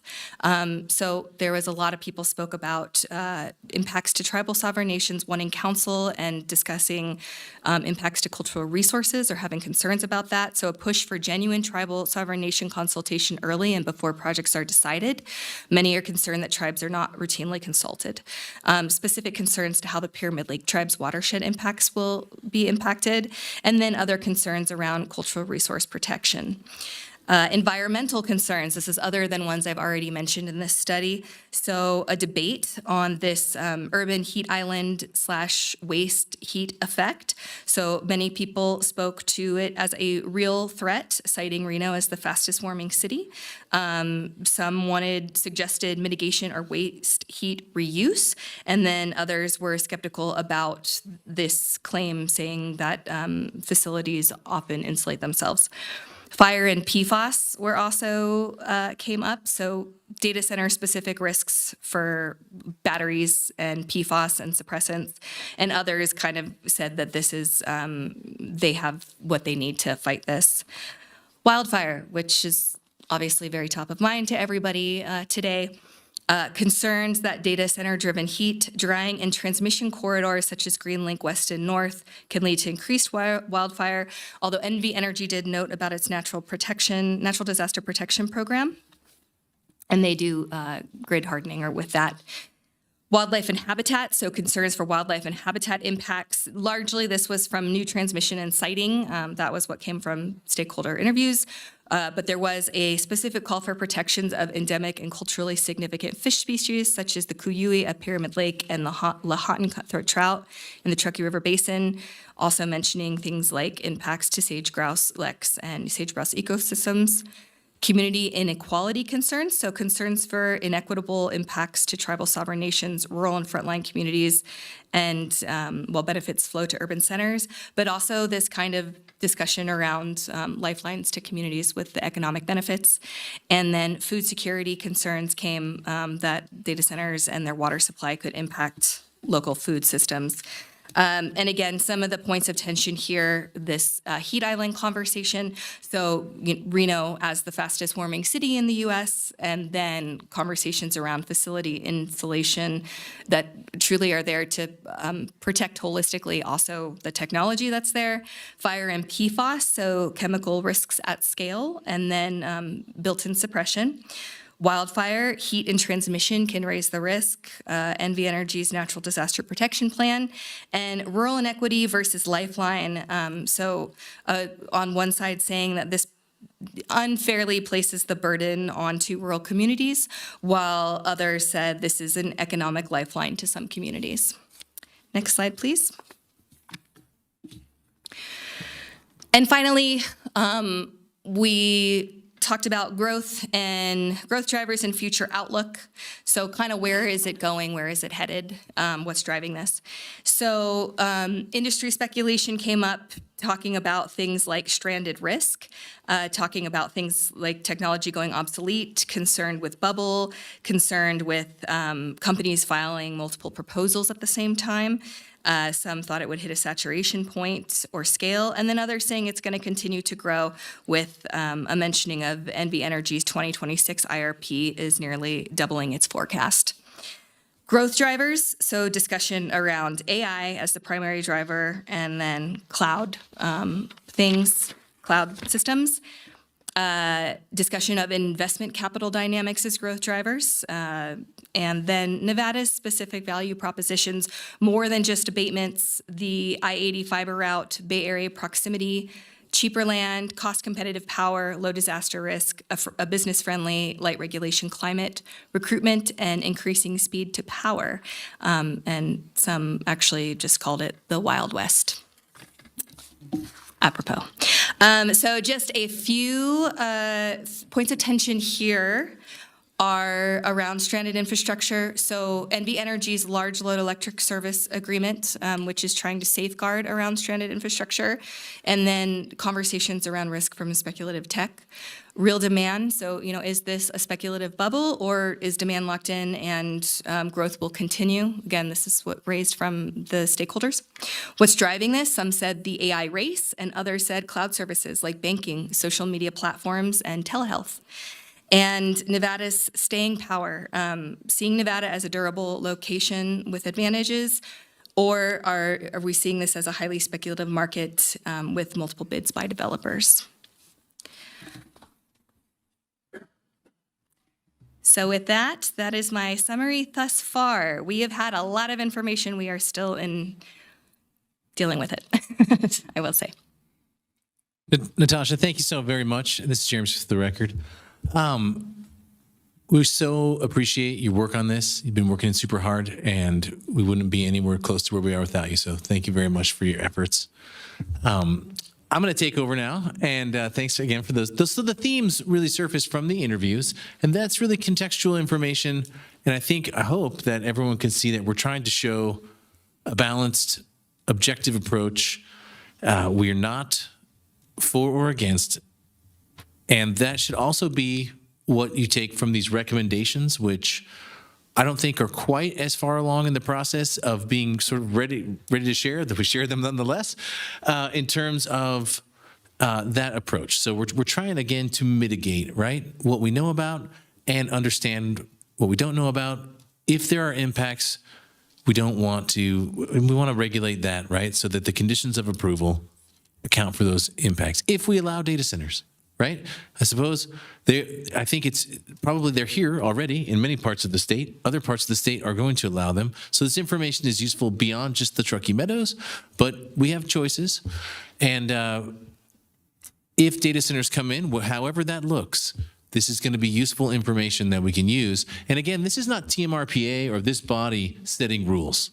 This body has asked us to help coordinate an effort that then will do kind of what we heard asked of us earlier. Go back and we were going to bring in this to the local jurisdictions who actually create ordinance.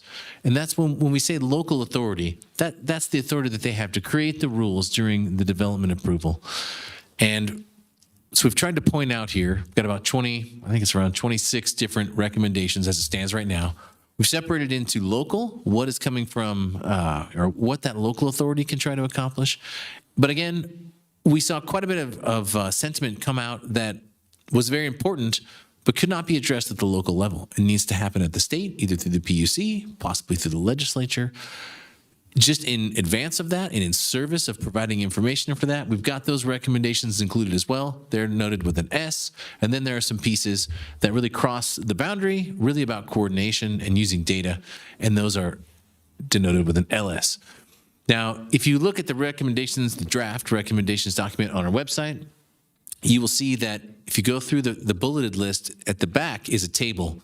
And in that table, there is categorization under land use, energy, water, environmental, and economic. Also, there's some priority ranking, and that has a lot to do with how ready for action any given recommendation or component of a recommendation might be. And further, there's a measure of consensus or divergence among the stakeholders. So really what we're doing is we're reflecting what we heard in terms of recommendations from the interviewees that participated in the study. And I think we also want to make sure we don't forget to reflect the sentiment of the public, which we saw earlier about not wanting them in this particular community. So this is not TMRPA that went into a room necessarily and said, make these the recommendations, right? And it's not going to be the governing board that's going to make these regulations in the regional plan. This is information that we're going to work collectively together with jurisdiction partners to utilize to create the rules at the jurisdiction level and that the state folks are going to take. And we welcome your feedback. We've already gotten feedback on these drafts. We want to see that. And there's several ways to provide that on the website. Please go to the Data Center Engagement website. I'm going to go through these pretty quickly because we're getting there and we had our pause. But you can expect that these drafts are going to be improved as we get that feedback and updated. So first off, again, we are a land use entity. And so we started off with land use considerations, recommendations for land use and siting. Keeping it to industrial zoning is in there, keeping it away from residences where the impacts could be felt. So even in our region, we do have industrial zoning right up next to residential zoning, both planned and existing. And so thinking about buffering, thinking about using performance metrics and standards as we look at what sort of impact mitigation might be required. Again, I think for impacts we know, let's get in front of it. For impacts that we don't know and need to understand, I think monitoring is reasonable. There's been talk of third-party monitoring to keep it independent. I think given the sort of economic benefit involved in some of this, that we could probably achieve reasonable monitoring for low cost that would give us information that help us do a good job of preventing impacts. A design standard, that's L3, that speaks to the building design. Do we put solar on it? Shading with trees, heat, waste management, how do we recoup that heat and maybe use it or at least dispose of it in some responsible way that does not contribute negatively to our heat island impacts. Planning and project review, this is something that happens on every project, but can we build expertise in local planning staff and regional planning staff when these projects come through so that we understand the specifics of this emergent land use? Possibly there could be a regional group that, gets sent these requests and weighs in because they have the expertise. Facility life cycle and decommissioning. We know that there are risks involved in this emergent sort of tech sector. What happens if this doesn't last, if it is a bubble and it bursts and we have a bunch of buildings and we have, transmission stuff out there? What's our plan? So including thought process at the time of approval for what we do if it doesn't last seems a good idea. That may also, talking about some of not just the buildings, but the chemicals that are used, et cetera. Water use is a big concern. We saw water come through on the survey. That was the biggest text piece in the word cloud that was up there. People are concerned about water. And we know that there is this give and take between water and power. But, we know that also technology is changing and there are more water conservation oriented technologies for cooling. But basically making it transparent, understanding what the requirements are going to be, and have reporting on what is actually being used. And that relates to the next one, which is about regional water resources. What are the impacts of taking that water and using it for data center cooling versus population growth or versus downstream users like the tribes? What are those, what are we looking at there? Community benefit agreements. This one has divergence. I'm just going to say it. I think some people love it and other people hate it. And it's the idea that, I think it's very incumbent upon a business or a land use or something that's coming in to bear the cost of their impacts and to mitigate that, like we talked about the traffic study. But community benefit agreements go beyond and they identify additional things that may not be directly related to that business. And we may need to have a broader conversation about this across development types and not just single out data centers. But I think there are still some good ideas in there. And certainly we wanted to present it because it came up, but it is a divergent recommendation. Backup power and air quality. I think we know that generators are used for backup power already, and that is a component of data center uptime, keeping it up 24/7. I think that there's anxiety around 24/7 behind the meter generation with generators. That kind of gets addressed in our state recommendations, but just making sure we follow good air quality rules. We have good rules. We use the right generators. What are the requirements going to be to ensure that noise from generators, emissions from generators are managed correctly? And then finally, engagement and coordination. Some recommendations there about how we stay connected, how we stay aligned. What is this reporting function? Where do you find it? How do we keep it transparent? And what are those rules for reporting? So take a look at the local recommendations and please provide us feedback. Everybody out there in YouTube land, which I heard is working now. Okay. So also, now if we just quickly go through the state recommendations, this is less germane to the conversation we're having locally here, but still germane. I'll go quickly. Workforce, we heard about labor, right? There is a big job creation factor to this, certainly in the short term, maybe not so much in the long term, but there are replacements that occur in these data centers which then call upon the labor again. So there is a job component. Let's make that Nevada jobs, for Nevada residents and have some workforce training for the sector. Public safety is important, especially around fire and the chemicals used therein to deal with both battery fires and also electrical equipment fires. So let's have safeguards for that. We talked about co-location. Natasha mentioned it. There's an efficiency and optimization that can occur when we put things that are going to put a bunch of data centers next to each other. They can all benefit from the same transmission line. That kind of idea until potentially it's overwhelmed. So watching for that. But this idea of co-location, nuclear energy on the rise. It's not here yet, but it could be a behind the meter solution. And, there are some advantages to behind the meter, which is coming. And I'll just go ahead and say it now. Behind the meter does help insulate cost shifting because now the energy generation is completely on the business. But I think it has implications for meeting our renewable climate goals, the RPS portfolio, and also the regulation aspect. We're still honestly working through figuring out exactly how that works in terms of power generation behind the meter. And I would just say that I believe that this crosses into the local zone to some degree where a local jurisdiction, or all three of you, could say at your jurisdictions, we don't allow that land use. We don't allow power generation behind the meter. And then that would be a rule. So, it doesn't all have to happen at the state, but certainly that should be addressed at the state. Tax abatements, we've heard that coming out of the recession, they were an important part of our incentive package. Now, I think we've learned less so.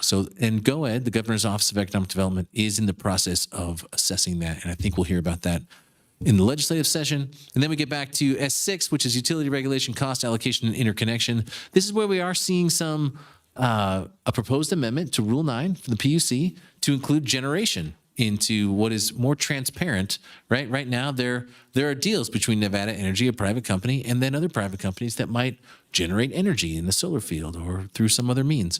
And they're working to make that more transparent, along with what's currently kind of more transparent through Rule 9, which is transmission and the substations. So that work is in process, but you'll see there's lots of bullets underneath that, again, to show transparency and to really focus on making sure that the proliferation of infrastructure to meet this new energy demand the costs of that are borne by the cost causer and not by existing ratepayers. I think that's a really important point that folks are really worried about. Coordinated energy infrastructure review. This is an interesting one. There's this idea, I didn't understand it at first, but it's the two meetings. And it's like there's two tracks. There's a land use approval track for data centers, and then there's a completely different track for infrastructure approvals. And it sort of meets at regional planning sometimes. But to what degree can we bring those things together so that we're not operating in a vacuum with these very connected pieces? We've got clean energy and climate policy, bullets about, looking to those renewable portfolio standards and trying to, I think, where possible, use renewables, right? Not use fossil fuels. We talked about behind the meter, grid reliability, and making sure that this proliferation to meet this massive energy demand doesn't reduce grid reliability, but actually improves it, stabilizes it. And then finally, virtual power plants. This is the thing I know the least about, but this is a way to distribute power demand at homes using maybe existing infrastructure at the home level, like batteries. That one, I think, is definitely the weakest thing we've put out there. Okay, so then going to things that cross-cut across local and state authority, looking at coordination of the efforts, right? How do we ensure consistent standards both here at this, how can this body help foster that among the three local jurisdictions? And also, how can we be a model for the state to do the same thing? Transparency and public reporting, that crosses all of our boundaries as well.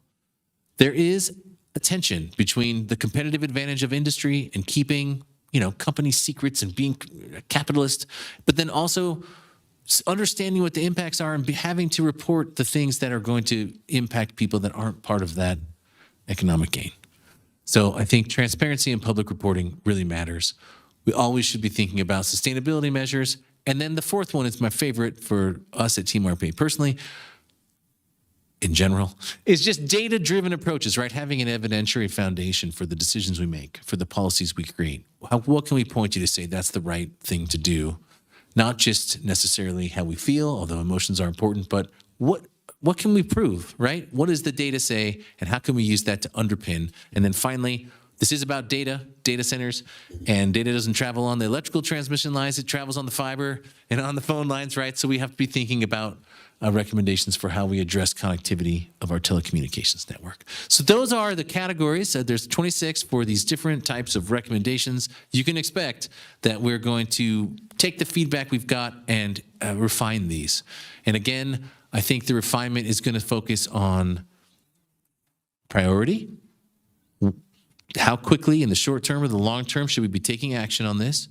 And also the concept of consensus on this is a good idea versus an indication of there are very diverging views on this recommendation, which also should give us some understanding of how quickly we want to move or how we want to try to implement it or not. In collaboration, obviously, with the jurisdictions who have that local authority or with the state legislature, they can use this information. So next steps. We're going to continue to work on this. We're doing this now. We're presenting to the RPGB. Also, we've got the draft themes, draft documents, and draft recommendation document online on our data engagement site. You can go there. We actually have a feedback form you can use, or you could skip that and just email your feedback input@tmrpa.org using like, I don't like L6. Here's why. That's helpful if you're going to send us an email, right? So that we can relate it to what we've said. But please send us your feedback so that we can take that and refine this, right? Take our survey. We got an amazing response, and I appreciate everyone that shared that, and I'm just wowed by that public response. It's really cool, and I think represents public sentiment at the moment for sure. So let's keep that going. We're working on translation for Spanish-speaking communities. We heard that at our community engagement. We've already contacted the Latino Research Center at UNR. They're going to start with the survey. Then we're going to translate the websites and some of the materials, probably the next versions, but also look for some more targeted engagement in the community, including the Spanish-speaking community, so that we can continue to get the word out. And then just share your thoughts at input@tmrpa.org. We're always accepting your thoughts. And everything we receive, you'll note, if you go to our website, it's there. And it's a lot, and we may continue to organize it a bit. But we had 250 pages of comments that came through the survey. That's there. So you could read all of that if you want to go beyond the word cloud. And just, we put everything we receive up there. We read it, and we figure out how to slot it in to what we're doing. Shooting for a final report for all of this work in October, right? And then that's going to be the piece that collectively we can use with local government to maybe make some rules or assess our existing rules, find out what those next steps are in terms of actually applying this. And then that'll be there for the legislators as well. And then finally, I just want to say, we've gone pretty far with the small but mighty team here at TMRPA. And we've done this all within our existing budget with no additional resources in terms of money. We dug into the fund balance, which really needed to happen. So it was a good use of those monies. But to push it further, which this body may want as a direction, I think we need to start thinking about dedicated resources. And I have, we've done an amazing job. Natasha's done an amazing job. We have put all of this together in one spot. Now, everyone can look at it. They can tell us we're right or wrong. That's fine. But it's at least all in one spot, and we're going to listen, right? And we're going to try to make it better by taking that feedback. It's a big step forward for this conversation in our region. I really believe that. That doesn't mean that necessarily we're done, right? That means the rules may still need to be created. Certainly, legislation may still need to be addressed. So what are some potential next steps? One could be to engage a facilitation firm. I think this could be important to convene residents and industry. Try to find alignment. Try to build compromise, right? Because right now, we're pretty polarized. Can we find that? Is there a way? I don't know that TMRPA staff can do that. Facilitation, that may be something we need to look beyond us for, right? Another next step, maybe we heard, we're learning as we go here. This is an emergent thing, but there probably are some firms out there that have amazing, much higher technical expertise with data centers. And we may want to think about doing a process to select them and bring them in and have them take this as a starting point. We've done a lot of the groundwork for them. And then, go from there and learn more and kind of maximize the benefits of this and minimize the impacts. And then finally, I think the survey, while really awesome, and I think clearly shows the sentiment of the public, that there are statistical methods that we did not employ to do really market level research surveys and do a better job to target certain groups and get those demographics. And so there could be an idea that we again hire someone that has that expertise to go out there and do that targeted survey work. So those are some of the ideas that I think do need dedicated resources, though, because you probably saw the strategic work goals and the accomplishments. We've been doing a lot of Team RPA, and we're certainly trying to ramp it up for this data center thing, but we definitely want to, finish it. So thank you very much. With that, we're happy to take any questions you might have. Thank you. Okay, Dr. Smith, so I think this is what we might do. We might take questions from the board, then we'll open it up to public comment, come back, have some deliberation. But could you clarify if you're actually looking for action today? Because we can't really accept the report yet, can we? Or well, no, you can accept this reporting that we've done today. You don't really have to take any action today. Just listen and ask us questions. And if you do want to provide feedback, though, that is possible. For if you want to say, Jeremy, do it this way, then we would hear that. Okay, and then for the possible pass forward, I think those would be, Those are just ideas at this agendized time. at a Yeah, that would be different for the time. future. Okay. Yeah, absolutely. Okay, so I'll start to my left with the board questions. Councilmember Anderson. Yes, thank you. Thank you so much to your team for doing all of this work, compiling the sentiments here.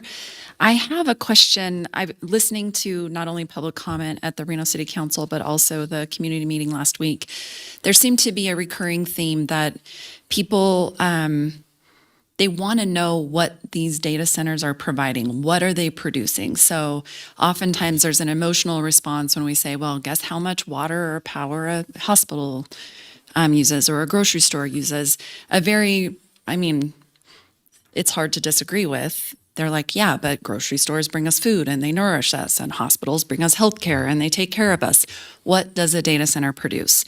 So my question to Natasha and then potentially your team is, do you think there's value in the next iteration of this report in better defining data centers, the levels and types of data centers, and really putting some definitions around what they do produce? So is it high-tech manufacturing? Is it surgical support for robotic surgery? Is it banking? Is it cloud computing, cloud storage? Is it to store all of your photos, the 17,000 photos that we have on our phones? I think that would be interesting, because then the land use data center has become this big behemoth elephant in the room, and they're not the same. There's a variety of different categories, and we need to start, if we're going to have an educated discussion about this, we need to start discussing what kinds of data centers they are, what they produce, and really they shouldn't all be considered the same behemoth energy users, water users, and we shouldn't be quite as concerned in all scenarios about where they are sited. So I just think that there could be some better clarification based on the types of data centers. And I'm sure that in the future I'll have a lot more to discuss and give you feedback on. But thank you for this iteration of the work that you've done. Councilmember Rodriguez.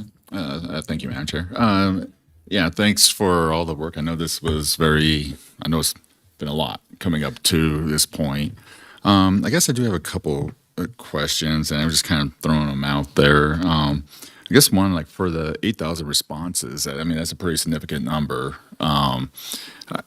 Do we have an idea of like how we captured those? Was there massive emails sent out? Was this mainly like a open forum? And then from there, this is kind of break down to, do we know if these are Washoe County residents that have these concerns, or are these like out of state or out of county or regional, that makes sense, constituents? Dan, Director of the record, great questions. And I think we definitely can do some higher definition of data centers. We have some of that. And then to respond to the survey, we don't know for sure. But we did go in and we looked for duplicate text answers. We didn't find that. We looked for that. Also, we set a setting through the ArcGIS system that did not allow the same user to do multiple versions of the survey. We did not have a way that we were aware of to, link it to a specific zip code or location based on the IP address. Of course, there's also VPN that could be used to hide that. So I think we don't actually have a way to say for sure, but based on how it got out there was really through social media, I think, and through folks that went to the community conversation, and they said, I said something like, this was based on our regional plan update work back in 2019 when we did surveys, that we needed around 4,000 respondents to have a representative sample. And they said, okay, well, we'll give it to you. And I think it got sent out through the channels, and folks that were connected on social media took the survey. So, there could be a little bit of coming from somewhere else, but from what we looked at, it appears to be genuine. I'm glad to hear that. That's reassuring. So thank you for that. And I do kind of just want to echo Councilmember Anderson's, I think the general everyday citizen in this area is just, okay, they know of data centers. And I think that's kind of where, again, the messaging or what they hear is it takes water, it takes energy, and those are precious to our region.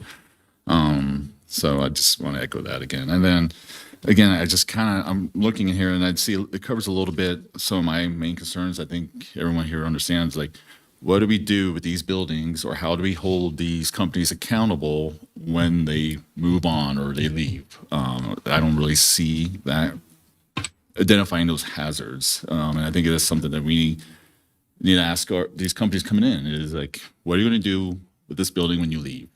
Or how are you going to ensure that it's safe for the next customer, buyer, developer, what have you? So I just really want to see more of that if we're able to moving forward. So again, thank you, Madam Chair. Thank you.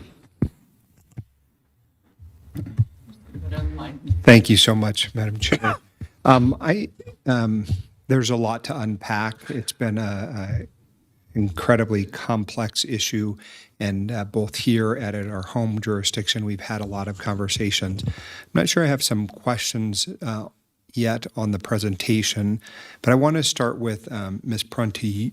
You were gracious enough to send out an email sort of identifying what the limitations of this board's authority is.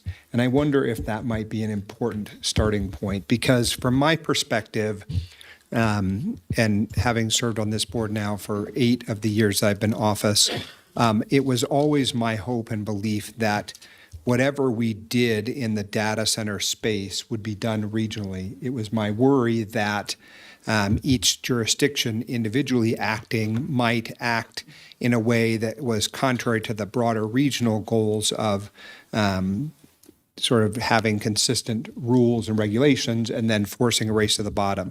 Because at the end of the day, we have had some data centers that have historically been here in the city of Reno. We had a few of them. Most of the large hyperscale data centers, the ones which I think are the most targeted, have been out in Story County, and the impacts of those has dramatically altered a number of things, including the school district, enrollments, housing costs, things that we did not anticipate, nor were we responsible for, right? So when I began this conversation, and I don't know if it was during the time I was chair, it may have been slightly after that, I wanted us to focus our efforts on not creating the conditions under which any one jurisdiction would race to the bottom and undercut the opportunities we had for protecting our most valuable resources. So maybe can we start with that? What is the board's authority in this way? And it may explain then why the board has undertaken the steps it has taken to hire an outside consultant to corral these issues, and it may explain some of the things I have questions about. Thank you, Member Reese. Jessica Prunty for the record. As you've heard me say before, this is a body of specific and limited jurisdiction. You are statutorily created. There is no Dillon's rule applicable to regional planning as there is in your local jurisdictions. So you can only act within your statutory authority.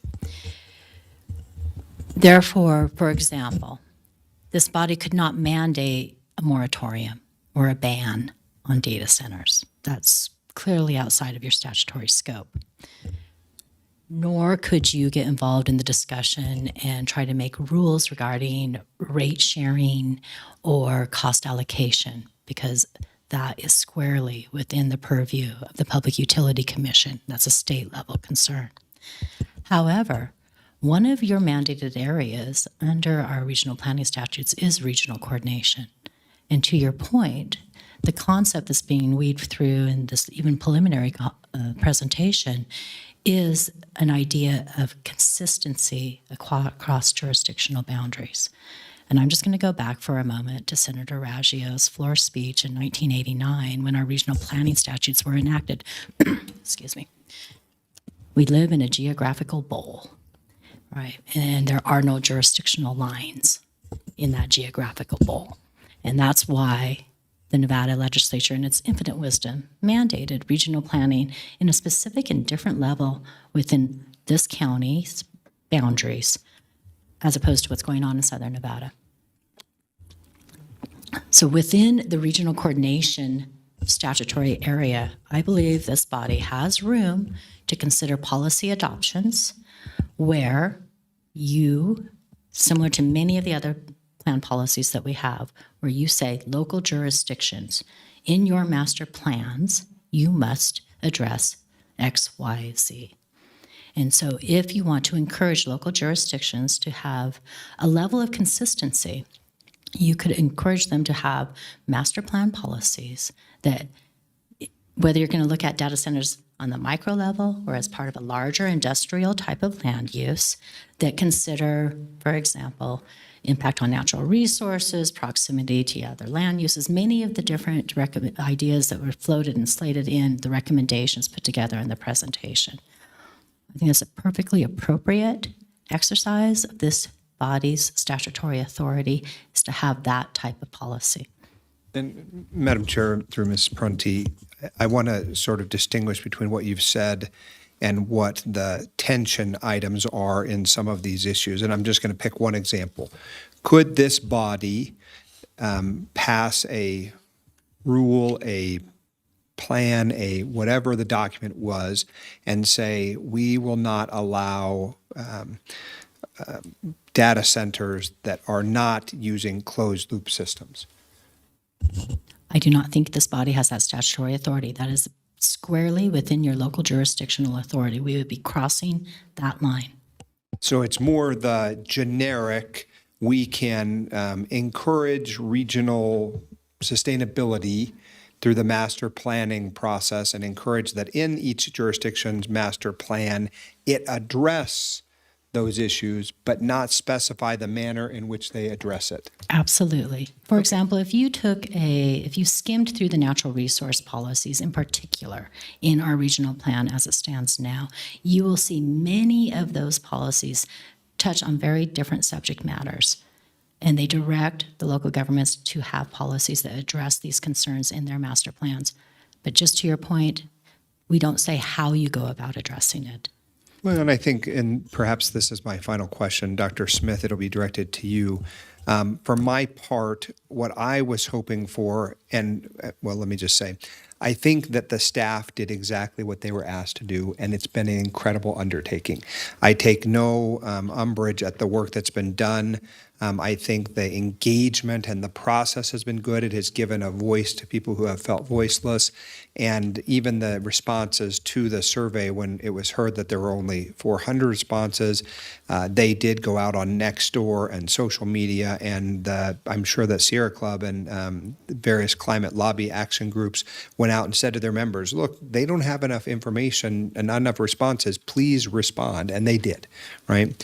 But I suppose that the concern that I have is that back at the city of Reno, where we have a moratorium in place until either August of next year or until we come up with regulations, is now we've got to go back to our home jurisdiction. And I had hoped that there would be like policy recommendations, like that this body would have researched and determined that, hey, there is some benefit to closed loop systems versus ones that do not have a closed loop system. And so where is that part of the puzzle? How does that happen in your mind? Great question. This is George, just for the record. I think that's part of the refinement of this recommendations document, draft document that we have. And so far what we've done is taken recommendations that we heard through all of this sentiment analysis and kind of put it all together. But again, I think we need to prioritize it and identify consensus versus divergence.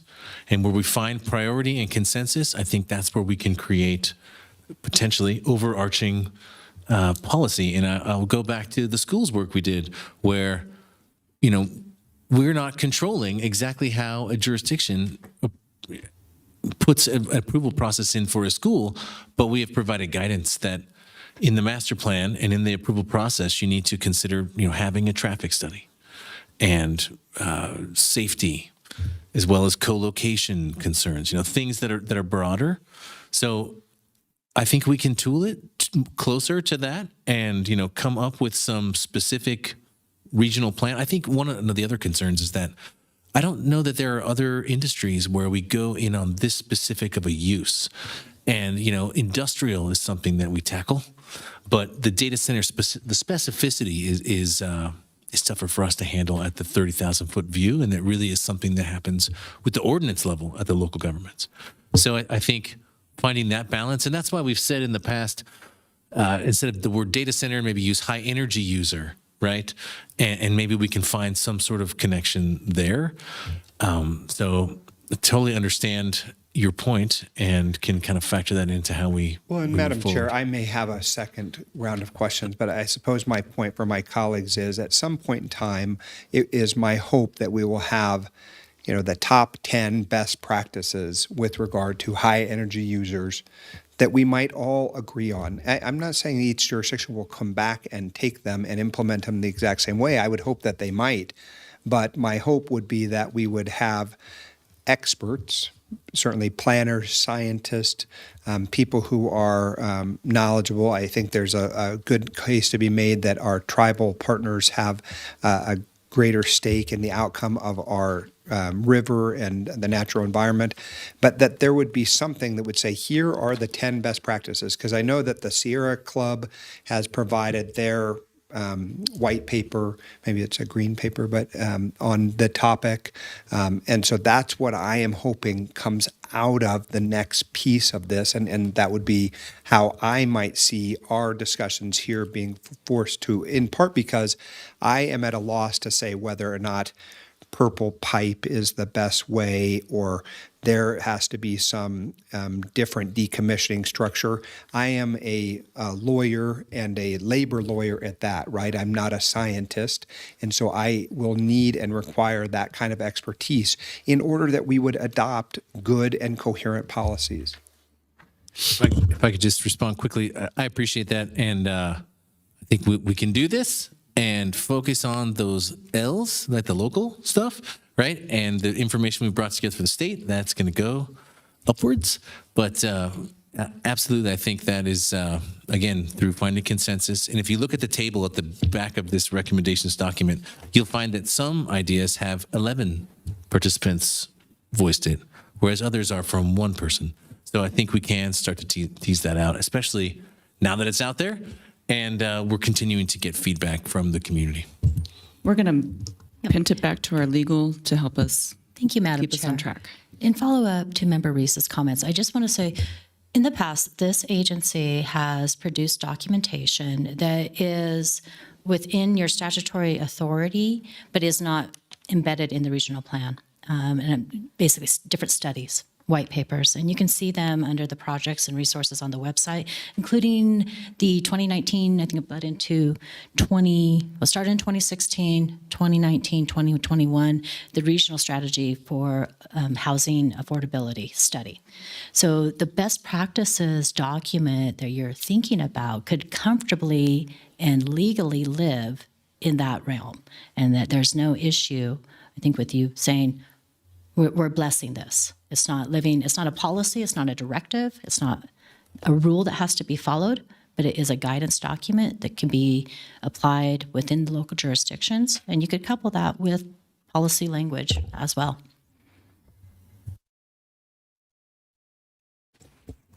Thank you. And first, I do want to thank TMRPA staff for all your hard work that you've done over the last probably couple of years. And it has been a heavy lift, and I greatly, greatly appreciate this. I have been both, before and elected, I've been a planning commissioner and a regional planning commissioner in 2 jurisdictions. So I distinctly understand the difference between what local control is and what regional has control over. So I do want to be very, very careful, and I do agree with legal counsel that a white paper of suggestions of a guiding document like we did with housing should work the same way with data centers, because these decisions and policies need to be made at the local level where we control the siting, where we control where we want to have it, and things like that. And I'd like to ask legal if they can also, on one of the other things when we talked about moratoriums and then energy, I also want to, if you can also address water, because at the local jurisdiction, when we go to approve projects, we don't condition for water. They have to go after they're approved to prove that they have water, or they're not allowed to build. So in that regard, Jessica Prenti for the record again. I don't think there's a single policy that's existing in our plan that says you have to bring the water to develop. That lives at the local level, and that really depends upon, largely, do you have water rights in hand? Does Tumwa already sign off and say they're going to be able to serve you? And then you rely upon those decisions and those local sign-offs by the regional agencies that have that specific authority, if that applicable, or the state engineer's office of when they sign off, and defer to their expertise and not question whether or not what they say is truth.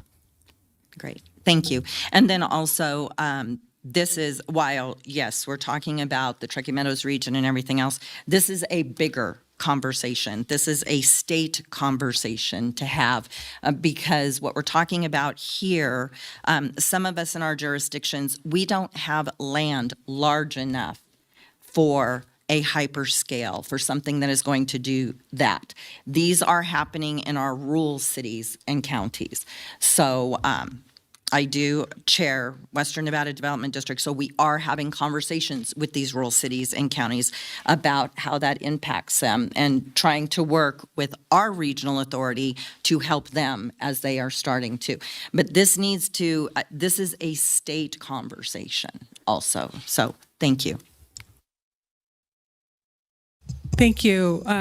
I'll just echo again, thanks to everyone. I've attended many of the workshops and then also the public conversation. And I'm just going to echo what I had already said. There is a model that has been used by this body that was referenced again by Ms. Prunty in terms of what was done in for housing. So, but really, like, you all should get like a huge thank you.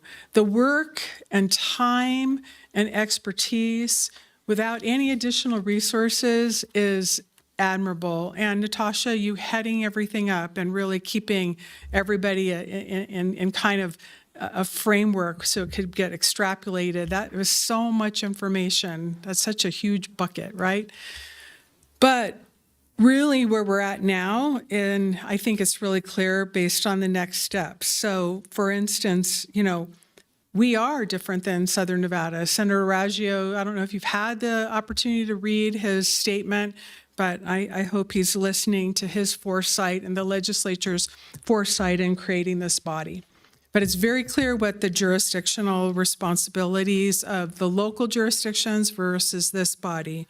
So I wonder if we couldn't just really bring this back to the expertise that you've put in. And here's what I'm going to throw out.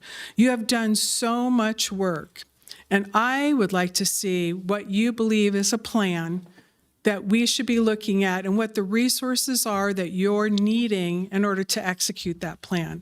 Because you've done so much already, I believe you already know that. So if we were in a room, which we are right now, and to say, I know you gave us next steps and I know you're looking for direction, but I would actually look at what you're, to actually finite that a little bit more. I am going to agree 100%.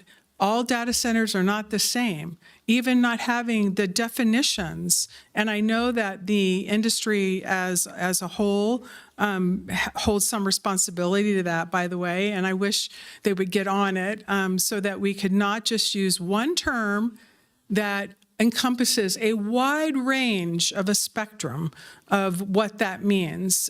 So I think from using the expertise that you already have put in, and all that work is to actually come back with a plan to give us what the framework is of what you need, along with the costs that would be associated. For instance, I'll give you an example. Several years ago, many people on this board also serve on another board that looked at the direction of giving the folks to look at the regionalization of sewer and wastewater, which is now being done by a third-party independent called Raftellus, and there's a whole phase that they're going through. But the framework of what those steps are with a scope of work that could be then defined so that you could go out and then look at that. And then we as a board are responsible for governance in a fiduciary way to look at what can we do to support your financial request. I don't think any of us here have the expertise, or maybe a couple have the expertise, but certainly down to the level that this complexity has within it. I just looked up for the sake of conversation. Do you know the data centers that started, the very first data center, y'all, according to the search, not 1945.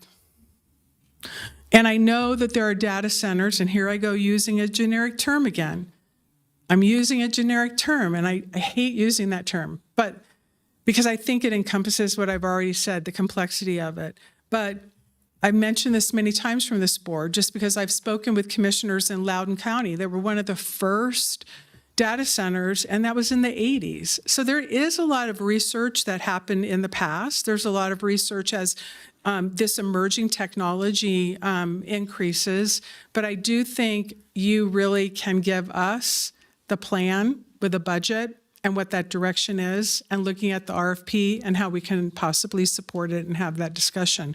So that would be my recommendation, instead of us looking at every little thing to the point of legal again. And thank you, Member Reese, for asking legal to frame it, and those who ask legal additional questions, because it's very finite about what this board is responsible for doing. And because you know what that finite those boundaries are, then you could create that proposal that stays within the legal parameters to which we have an obligation to work within. So that would be my recommendation, is have you come back with a recommendation, in short. But thank you. So I've toured a couple of data center installments. I toured Switch when it was very first up, and that was the very first one that was evaporative cooling. They've switched away from that now. They're using closed loop. The one I toured a couple of weeks ago was a closed loop system. The power usage is not as great as everyone thinks. It's around 10 megawatts for a data center. So there is power usage. Yes, it is a lot of power. It is, but there's no water usage. So I guess my problem, and here's where I'm scared, is we get the state involved. There comes an unfunded mandate. I mean, it's going to come to us somehow or some way. You know, the last, we got a PERS increase for Sparks, $3.5 million it cost us.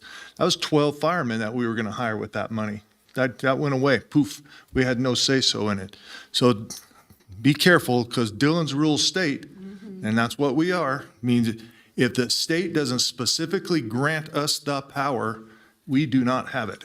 Even if I have the best idea in the world, I can't implement it until the state says that I can. So I'm cautious on involving the state too far until we actually have some good information. What I'm seeing is, from my tours of data centers, is water usage is very little. You know, what they're using it for is to keep moisture in the air for the circuit boards, because they're afraid of static electricity. Static electricity can short out a board. Most of these boards are made in a high humidity environment in China, Japan, everywhere else. So they need that humidity. For example, what they're going to use in one particular data center, 400,000 gallons a year, which really represents, divided by 60,000, that is 6 homes, 7 homes. It's very small usage on water with the closed loop system. Obviously, evaporative cooling uses a ton, but closed loop system, very little water usage compared to a home. But my bigger rule, what I'd really love to see is the industry, and I'm pointing at you, Trey, is you guys tell us how you're building these things. Show us the facts, because there's so much misinformation out there. I saw it on Nextdoor, so it must be true. Facebook said it was true, but no one in the industry is coming forward and say, this is how we build them. And this is what happens when, I mean, I don't want to make a bad decision here. I haven't said I want to have a data center, but at the same time, I don't know that I have all the information. And before we can make a decision, a responsible decision, we need all the information. So I'm going to encourage you to find some data center builders. I've met a few of them. They come to my office often, and I'll be happy to introduce you to them. But let's find out how you build a data center in northern Nevada. It's different than what you would do in a high water area on the East Coast, where you can take from the oceans or rivers or whatever, that we don't have that kind of water. So I want to know from the builders, how do you build it that is accommodating? Obviously, it has to work for them in Nevada. I mean, they're business people at the end of the day. And if they don't have to spend a lot of money, they're not going to spend a lot of money. But at the same time, we got to monitor them. What are we monitoring? You know, we want to know what they're doing at the data center, but there's some secrets there that are, you know, federal secrets, Army secrets, military secret. There's things that you shouldn't have access to as the public. So, I mean, those kinds of things for me, all questions in here. But I think that, once again, I'm going to point at the industry. We got to have better information than what's on next door.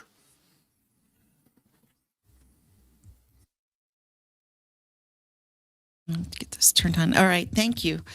So many good comments here today, and I'm sure you're keeping close notes, Jeremy, on all of this, because I think we have to take it all together to really get to the next step and the next answer.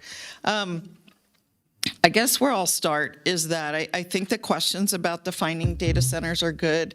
I don't want to get too caught up in it. I think it's really critical about the scale, right? We've had data centers been pointed out for some decades, and those haven't caused problems to our knowledge. But we weren't paying a lot of attention to them either. And so I really think it's this large scale that's bringing up all these questions.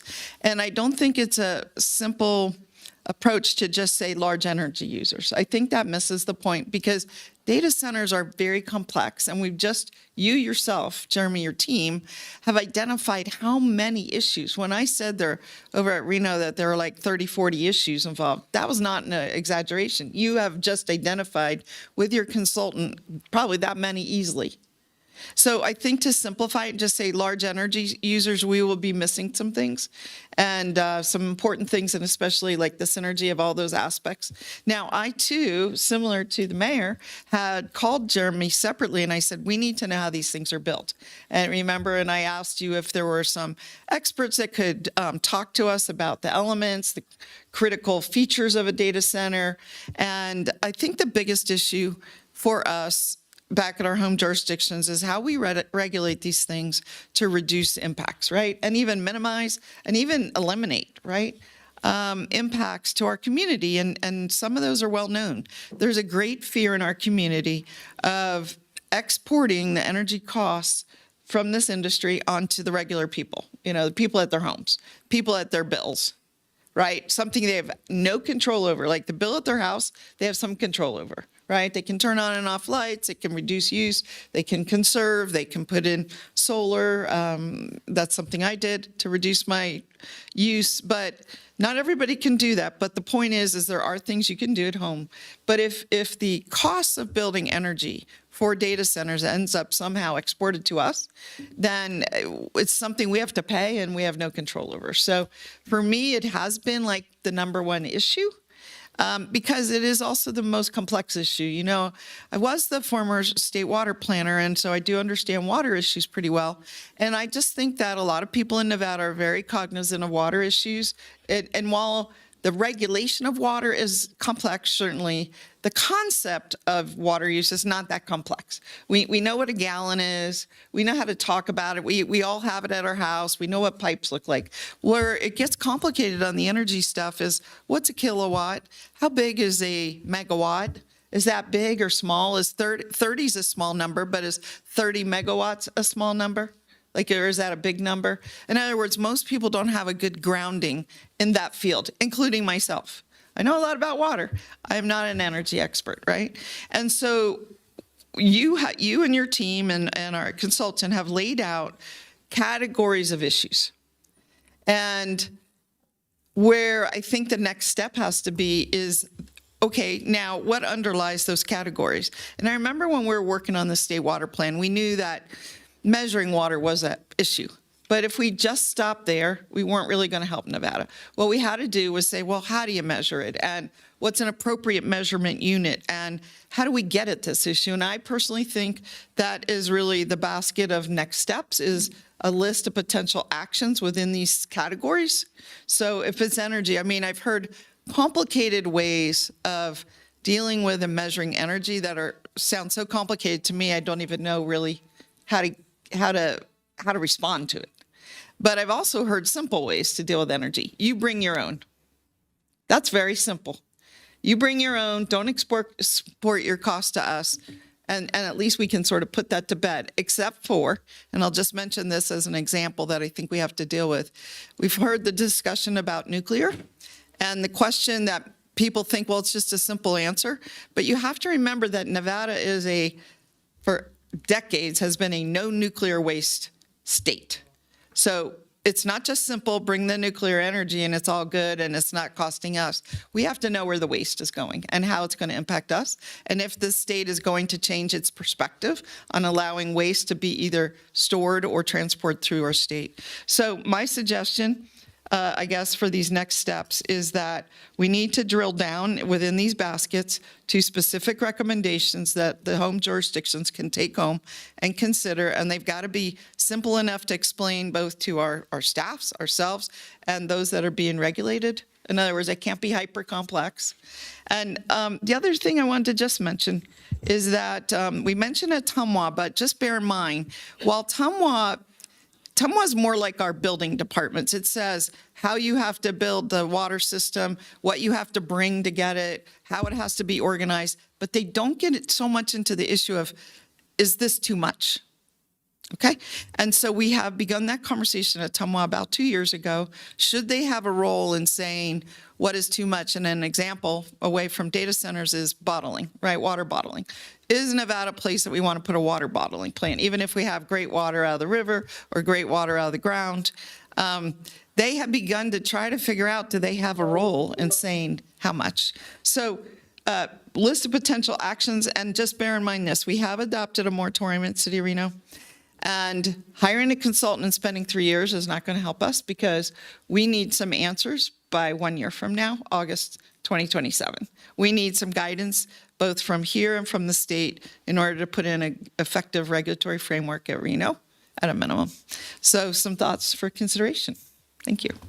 Member Smith, did you have some questions? Thank you very much, Madam Chair. Wonderful presentation. My question is around the regional expertise. It's probably aligned with Mayor Lawson. So we have neighbors that have a lot of data centers.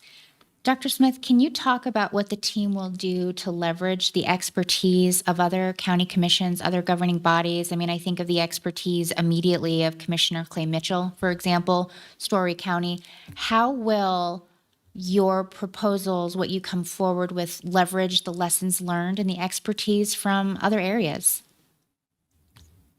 It's a great question, Chairman Smith, for the record. We did interview Clay Mitchell, and so we have a good relationship with him, and I think also worked with Sherry Whalen over there, who is part of the Tri-GID, the General Improvement District. I think that's a clear conduit to the tech explanation. How do you build them? So I think we could tap Clay and team over there to talk to them about how they're constructed, how the technology is going. I do agree there is kind of a interplay between understanding how this works, how the technology is advancing, and that competitive edge on the business side and the secrecy. But yeah, I think that would be a great way. How are they using treated effluent? That would help the conversation as well, because I've heard that even for the closed loop systems, the clean water is better than treated effluent water in terms of the life cycle of a closed loop. So yeah, I think the technical aspects, and then also probably some of the impacts. We could probably get an understanding of some of the noise, lighting, and heat generation impacts as well from talking with Clay and folks like him over there. So, good question. I would like to also, Jeremy, to get with NV Energy. They have a specific department that deals with nothing but data centers, and they can dispel a lot of myths out there too. Absolutely. I just want to clarify my state comment. I wasn't asking the state to get involved. What I'm saying is, and I don't see it on the local and county government, what I'm saying is NACO, Nevada League of Cities, because the thing is we have members from all over the state that this is impacting them. I sit on SLUPAC, which is the state land use planning, and we had a meeting a week ago, and I'm listening to an elected out of Esmeralda County that is, trying to deal with the fact that data centers are coming into their county. So the thing is I am asking for a broader conversation and asking these other communities. So I think that I know Commissioner Andriola can get you hooked up with NACO, and I'm happy to get you hooked up with League of Cities, but that's where we need to have that state conversation. And that's what I meant by my state comment. Thank you. Just say, when you say that, I'm scared.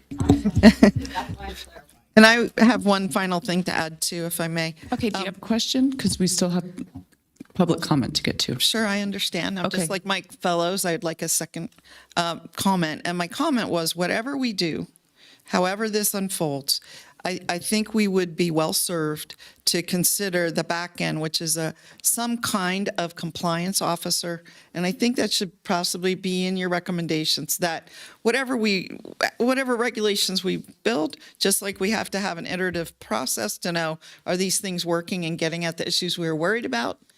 Having a compliance officer that is maybe embedded in our city, that is knowledgeable about data centers and works with them. It's not just did they put the pipe in the right place or get the electricity hooked up right. It's more about our conditions that we put on and ensuring that they do the right kind of reporting and that the numbers are appropriate and those kind of things, along with possible bonding, right? Okay, thank you. Go ahead, Commissioner Andriola. I will just add that you had mentioned during the presentation as you were going through, and specifically on L4, where the recommendation was also the regional group. So just to clarify, my recommendation was also incorporating those local regional groups, and to many of the other colleagues that were just sharing, Member Vanderwell and others, I was looking at it not just being a third party and it's some long study and it's going to take 5 years and it's going to be $2 million.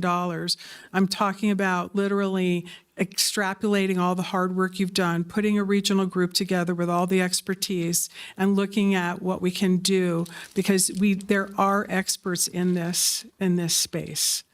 There are experts in this space. So I wasn't looking at dragging anything out. I just wanted to clarify. Thank you, Madam Chair, for the clarification and the time. I appreciate it. You bet.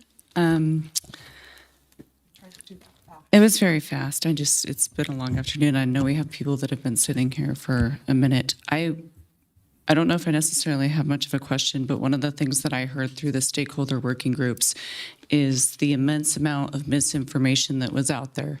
And I think if there was some sort of fact sheet about what is true and what is not true, and I think Commissioner Dewar's comment about, what is out there, if their Nevada energy rates are going up, as elected officials, we have a responsibility to also set the record straight. Our energy rates are not going up. We do have a Truckee River operating agreement for water. So whatever we are going to ask this body to do, we have to also take into consideration we're not doing something else. And we have to allocate the appropriate resources, because I don't think we gave you that for the effort that you just did. I do think that you have a lot of local recommendations here that we can take back to our jurisdictions.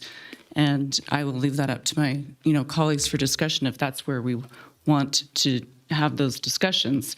But I know I don't want a compliance officer, because we're not going to be able to monitor energy. There are things that at the local level we have no say over. So just kind of, I want to balance expectations and manage expectations as we move through this. I'd like to see if we have any public comment.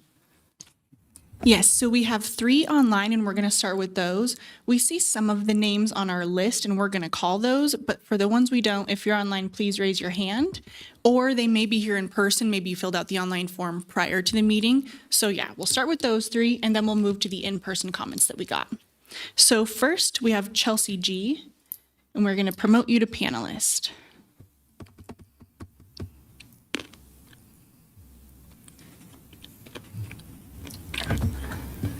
Okay, Chelsea, we can see you're in. Just unmute and we'll make sure that we can hear you.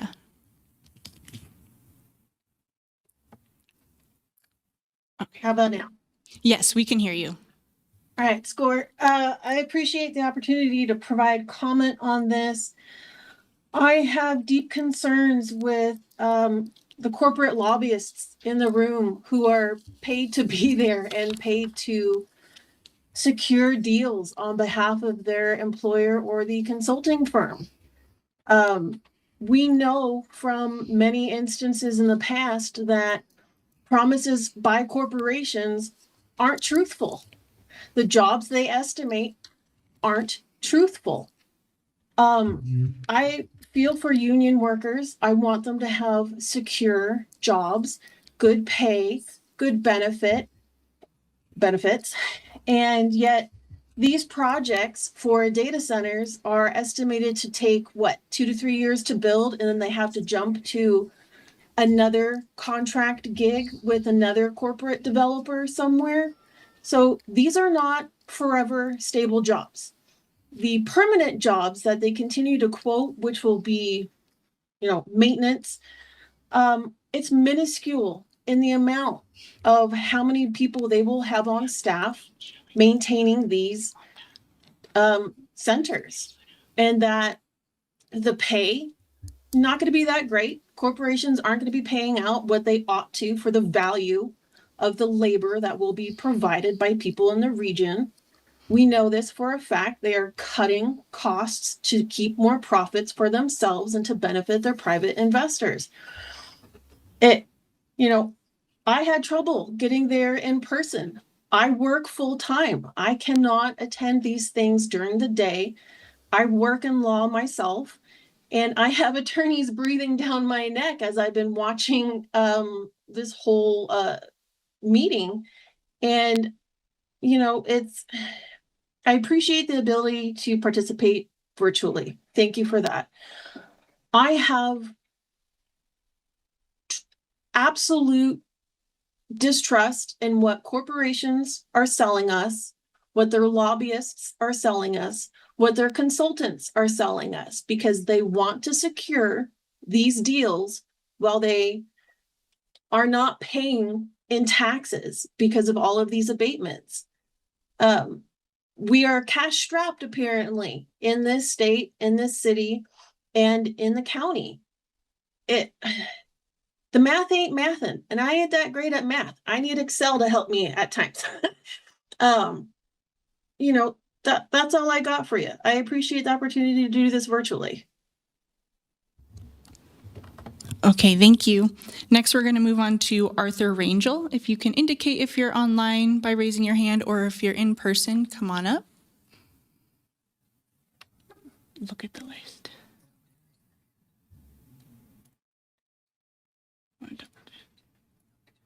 Okay, we're going to move on.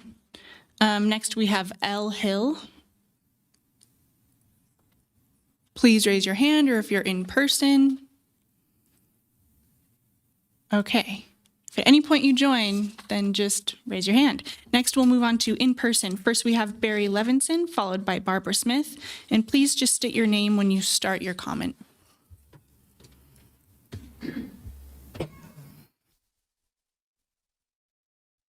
All right, good afternoon, almost good evening. Board members, my name is Barry Levinson, and I'm a resident of Reno. I have been involved with the data center policy discussions at the Reno City Council and was a participant as a member of Sierra Club in the TMRPA Data Center Survey. But my comments today are my own and do not necessarily reflect Sierra Club positions. First, I want to thank Jeremy Smith and his entire team. You guys did a fantastic job interviewing a large number of stakeholders and analyzing all the information and integrating it all into this report. Really great job. I also commend TMRPA for holding this public meeting that you did, even though it was quite difficult to hear the feedback. I have generally been supportive of allowing data centers into our area as long as we have good regulations to protect our environment and our pocketbooks. But the more I read and understand, the more I come to the conclusion that building data centers the way that they're currently being developed is completely incompatible with maintenance of our water supply, our air quality, and our climate goals. Right now, data centers have multiple applications into the PUCN for installing hundreds of gas-fired turbines to supply the electricity they need to operate until NV Energy can build the electric generation that they need to operate. These turbines are super polluters. They will create huge amounts of greenhouse gas and other pollutants that will create more smog in our area. And the data centers are planning to run these behind-the-meter generators for years, 24/7. Don't kid yourself. That is the plan. Until NV Energy can build the permanent power plants to supply their electricity.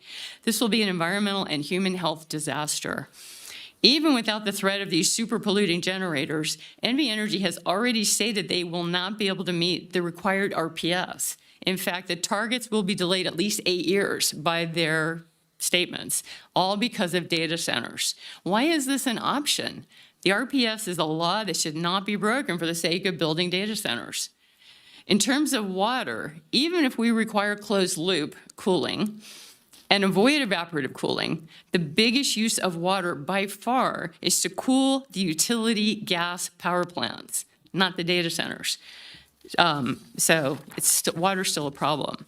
So I see only one real solution to this environmental conundrum, and that is to require all power to be generated using renewable energy, primarily solar. Solar does not pollute the air. Solar does not require water for cooling. In conjunction with closed-loop cooling, we might be able to afford data centers in our area without risking the total degradation of our water and air quality. I commend TMRPA's study and can only hope that the local jurisdictions and state of Nevada will pass regulations on data center development that restrain the potential real environmental and climate degradation that is in store for all of us if we stick to business as usual.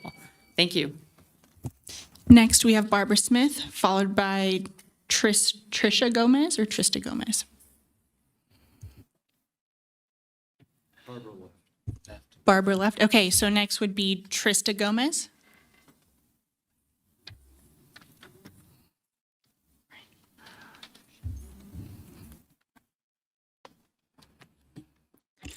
Good afternoon. I'm Trista Gomez. I'm an assembly candidate, as I'm sure you all know. First, I just do want to say thank you to Councilwoman Duar and Anderson, and then also Commissioner Andriola for showing up to that public meeting the other night. I think it was really important to hear kind of the palpable concern and fear of what the residents have.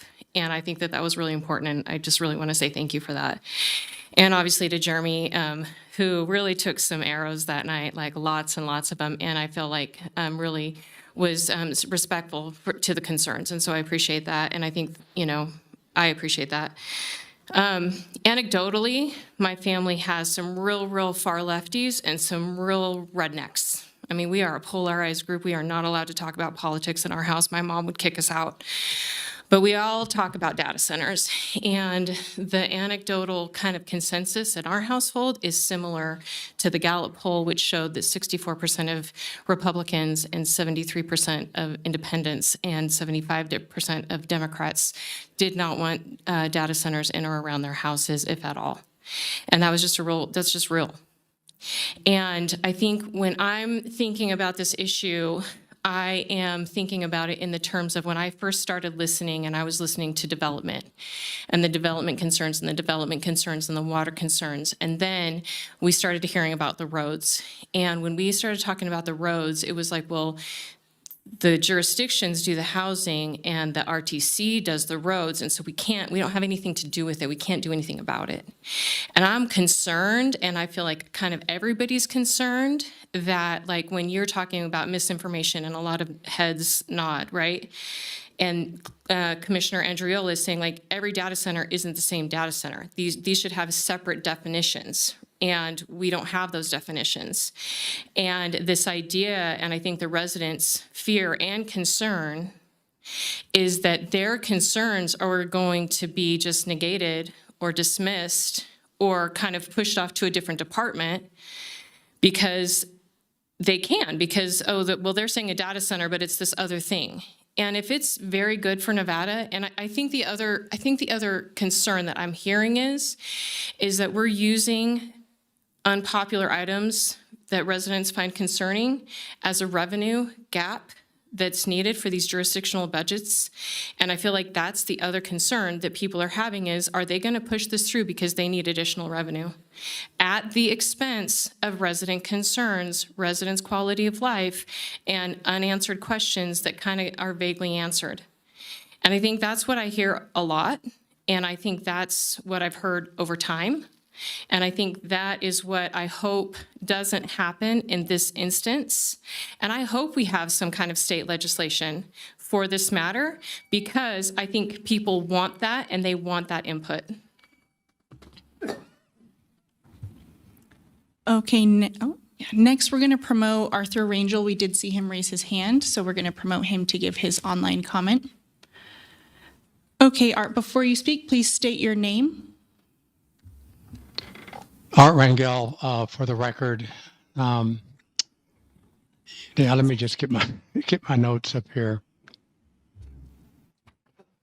Yeah, I provided comments to the the Tahoe Meadows Regional Planning Agency Governing Board this Monday regarding this item. I hope my comments have been distributed to all of you for the public record.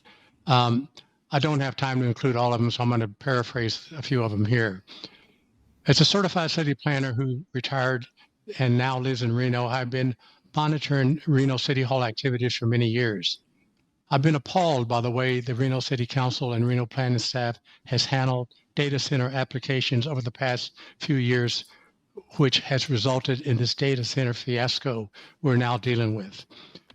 My strong recommendation is for the Truckee Meadows Regional Planning Agency to recommend to its governing board that it hire an expert with national and or international expertise in the pros and cons of data centers to provide input regarding best practices in a region similar to ours. That way, the regulation should be much more comprehensive than the current way of obtaining input. I want to go through briefly my following reasons. Back in December of 24, Reno Planning Commissioner Becerro pushed to have data centers. There was lack of guidance for evaluating data centers. He argued against handling developers' proposals on a piecemeal basis and advocated for comprehensive citywide frameworks. He apparently could see that the city planning staff was not capable of doing it themselves. He raised this issue again in December of 24, again in January of 25. In February 25th, he spearheaded a resolution alongside fellow commissioners that successfully recommended to the Reno City Council issue temporary pause on data center permits to allow the city to develop proper evaluation metrics. Yet, the Reno City Council did nothing until May 26th at the Reno Council 7-hour meeting with 100 people showed up, 150 others commented, all wanted a moratorium. It's important to note that in January 24, the Reno planning staff initiated an administrative interpretation allowing data centers in too many zones for me to mention. Most of these are in mixed use, which allow residential uses as well. Not to let the Reno City Council off the hook, but I bring this up for two reasons. First, because the Reno planning staff are part of the team that is tasked to develop data center regulations. The second reason is that as a certified city planner, although I'm retired, I'll feel obligated to uphold the APA Code of Ethics. Two reasons. That Code of Ethics states the following: people who participate in planning process shall do so with integrity. Facilitate the exchange. Thank you, Art. We need you to wrap it up, please. Okay, I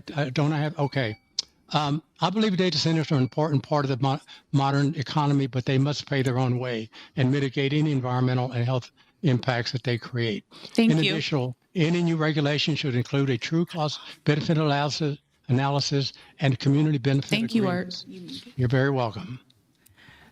Okay, next we have Olivia Taninger, followed by Laura Fallon.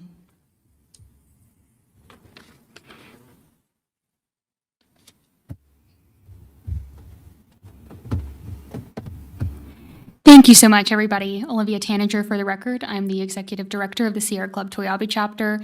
You all are probably sick and tired of hearing from me about data centers by now, but I appreciate your patience and continued engagement on this really critical topic for our region. So, we've heard a lot today in stakeholder conversations and public conversations. I've heard it from state legislators, concerns around misinformation, right? But I do want to be clear that I heard some things that I perceive to be misinformation from you all today, all due respect, right? And so recognizing that you all are wanting to bring in experts, you are wanting to get the proper information out to the public, I did want to correct some of the things that I heard today and ask that you all continue to involve us as partners, since we have been so deep on this issue for the last several years now. So one of the things that we heard about was energy, right? That's the big elephant in the room with data centers. We heard that behind the meter might alleviate cost shifting. I want to be clear that there are experts out there who are analyzing these things, saying that that is not the case. There are some complicated factors with demand, right, as it relates to demand for behind the meter gas generation. And I won't go into all of that in detail, but I'm happy to talk about that more. But bottom line, experts have determined that behind the meter generation does not always alleviate the concern about cost shifting from energy generation as it pertains to data centers. The other piece about cost shifting that I think is important, we have heard from NV Energy and other folks who claim that Rule 9 helps insulate ratepayers. The large load ESA that they have sitting before the Public Utilities Commission right now helps insulate ratepayers. My organization does not believe that that's inherently the case. In fact, we've commissioned experts to go further into that, and I hope to be able to provide all folks more information about that and how we can actually bolster that proposal. Obviously, the Public Utilities Commission has not made final determinations on that, and my organization is an intervener in that case. But we currently don't have any rules on the books that my organization believes fully insulate ratepayers from cost shifting, recognizing that's not your purview. But we do need to be really clear about that, because the end goal is ultimately to protect ratepayers from that cost shifting. And so that work is still ongoing and still needs to happen. The other piece of energy that I wanted to note, we share Councilmember Doerr's immense concerns with nuclear. I'm not aware of any place in the United States that is currently using the types of nuclear that are being talked about for data centers. I don't want our region to be the guinea pig. We know that Nevadans have a very strong and visceral reaction to nuclear. As a Nevadan, I share that concern. So I want us to proceed with immense caution as it relates to nuclear and data centers. Obviously, a lot of folks are interested in that. And I am running out of time. So, I recognize overall the TMRPA's effort to bring a lot of stakeholders to the table, efforts for collaboration. I do really want to be clear, though, that just because I want to have a salad for lunch and somebody wants to eat barbed wire doesn't mean we're going to meet in the middle and have broken glass for lunch, right? And so, Thank you, Olivia. Thank you. Our last commenter is Laura Fallon.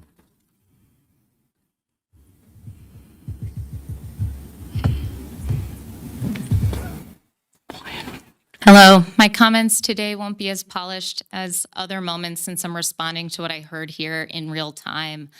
I heard that the role of the team in the presentation was to be neutral, to not advocate one way or another, to really try and be balanced, maybe down the road to depolarize conversations.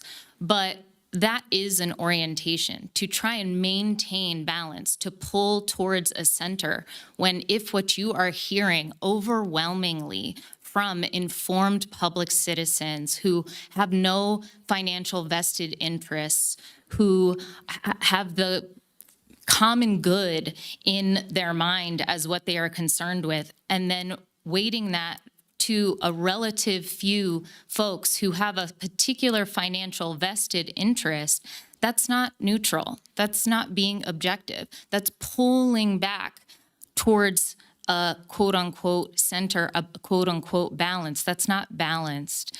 And so there's a piece here in this room today where we're hearing time and time again, oh, there's skepticism or that it's being referred to in the presentation that the comments from the public are just concerns. They're fearful, they're maybe emotional, they're skeptical, as opposed to these are individuals who are corporate lawyers, who are former physicians, who are chemical engineers, who have backgrounds in water, climate science, and are bringing forward that research to Reno City Council in their comments time and time again on their when they have the need to take PTO, et cetera, and they're being dismissed as, oh, that's misinformation. They just heard some myth online, et cetera. And so in reality, I would like that same type of scrutiny towards some understandably biased, vested perspectives of executives at NV Energy, of developers who are not beholden to tell the truth, the whole truth, and nothing but the truth,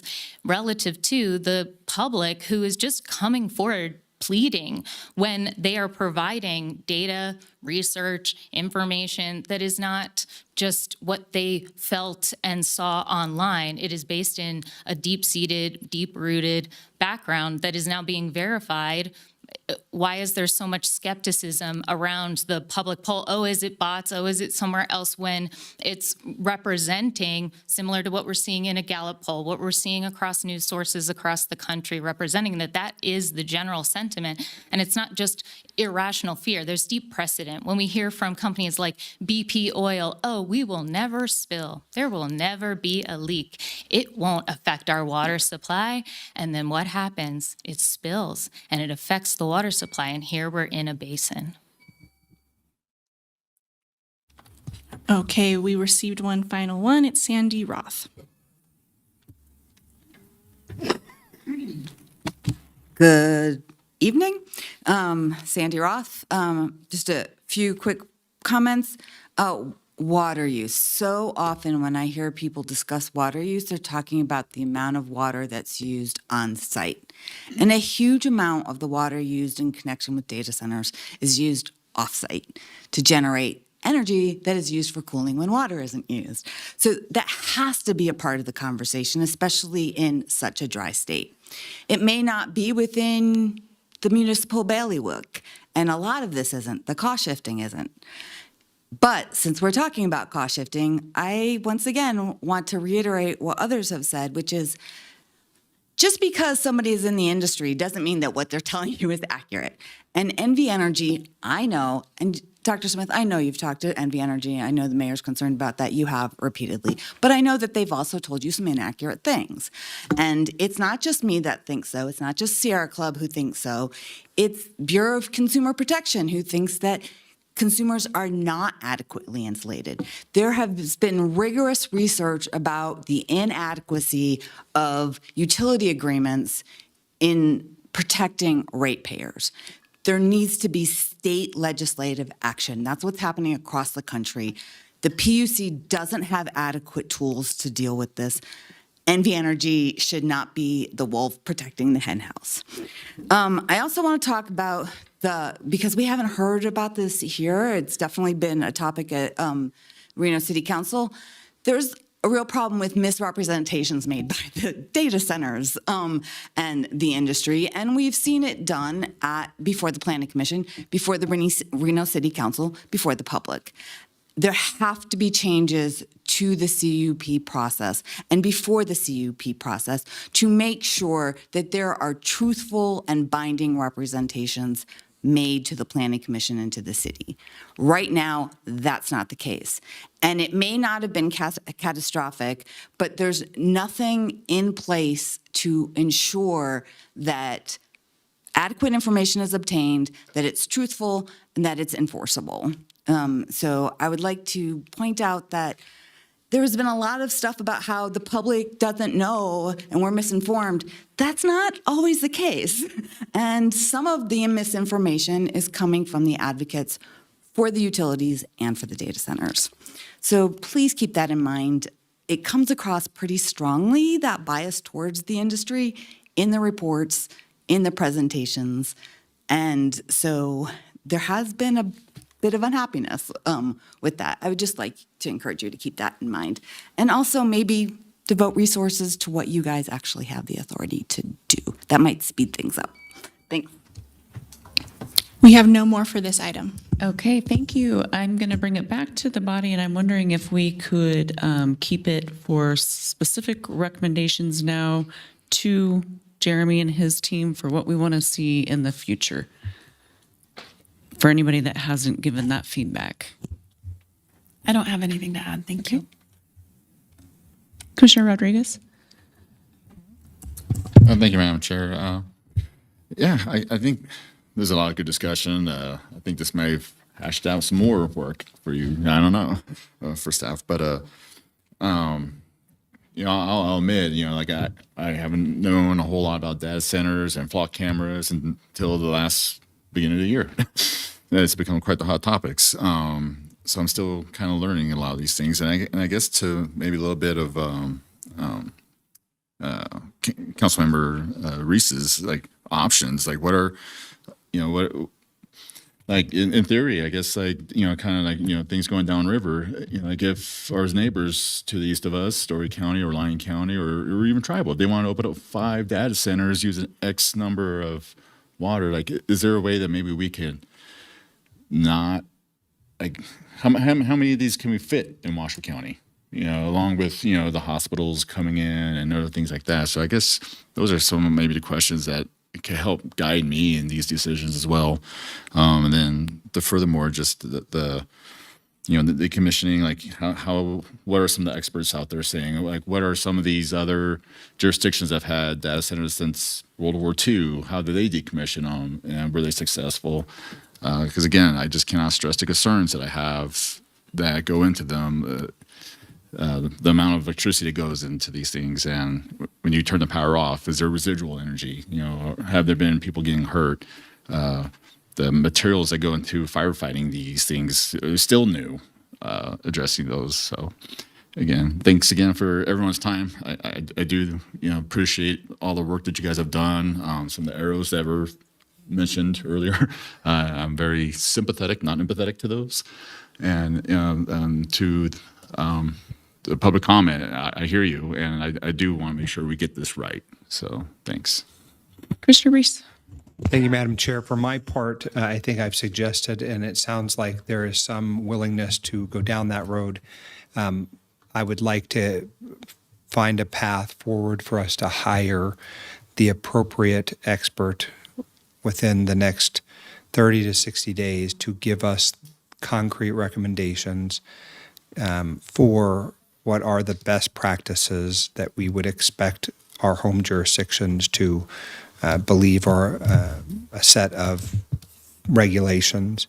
Because at the end of the day, in the city of Reno, we have a moratorium. But if you look across the state, our neighbors in Boulder City are fighting with the federal government over a disastrous data center project.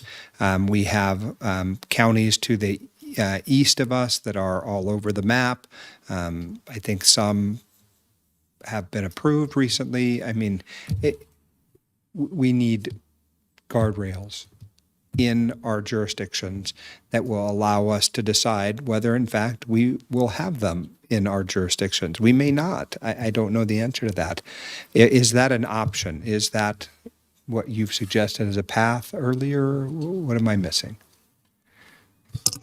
Yes, Chairman, for the record, I think it is a path. I think we need to, again, dedicate resources to hire them, and it sounded like trying to figure out what that framework is important to do it. So that and to be understood. clear, I mean, if we go out and hire someone who is, you know, a former energy regulator or some hack for some particular worldview, it will not go well, right? Because we do have citizens who are very knowledgeable and engaged, and are they themselves working on their own set of things that they believe are appropriate. So just be careful in the choosing of who is selected for that process, because I would hate for the good work that we're trying to do to be undone by any perceived bias that would tilt in favor of the industry. Right?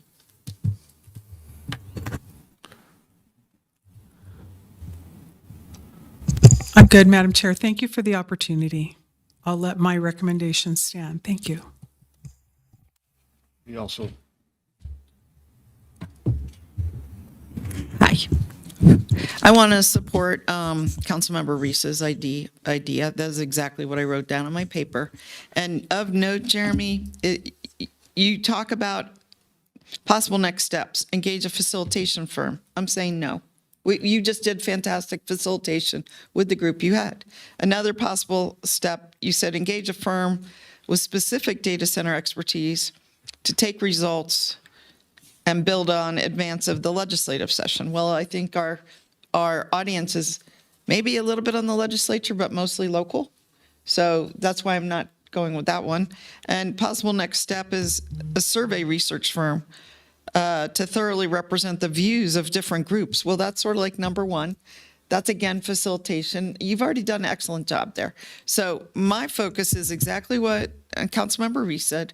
We need to get to some concrete proposed regulations within these issue areas to build an adequate regulatory framework for data centers. And to his point, it may not be enough. Our citizenry may be so opposed that it doesn't matter what the regulatory framework is.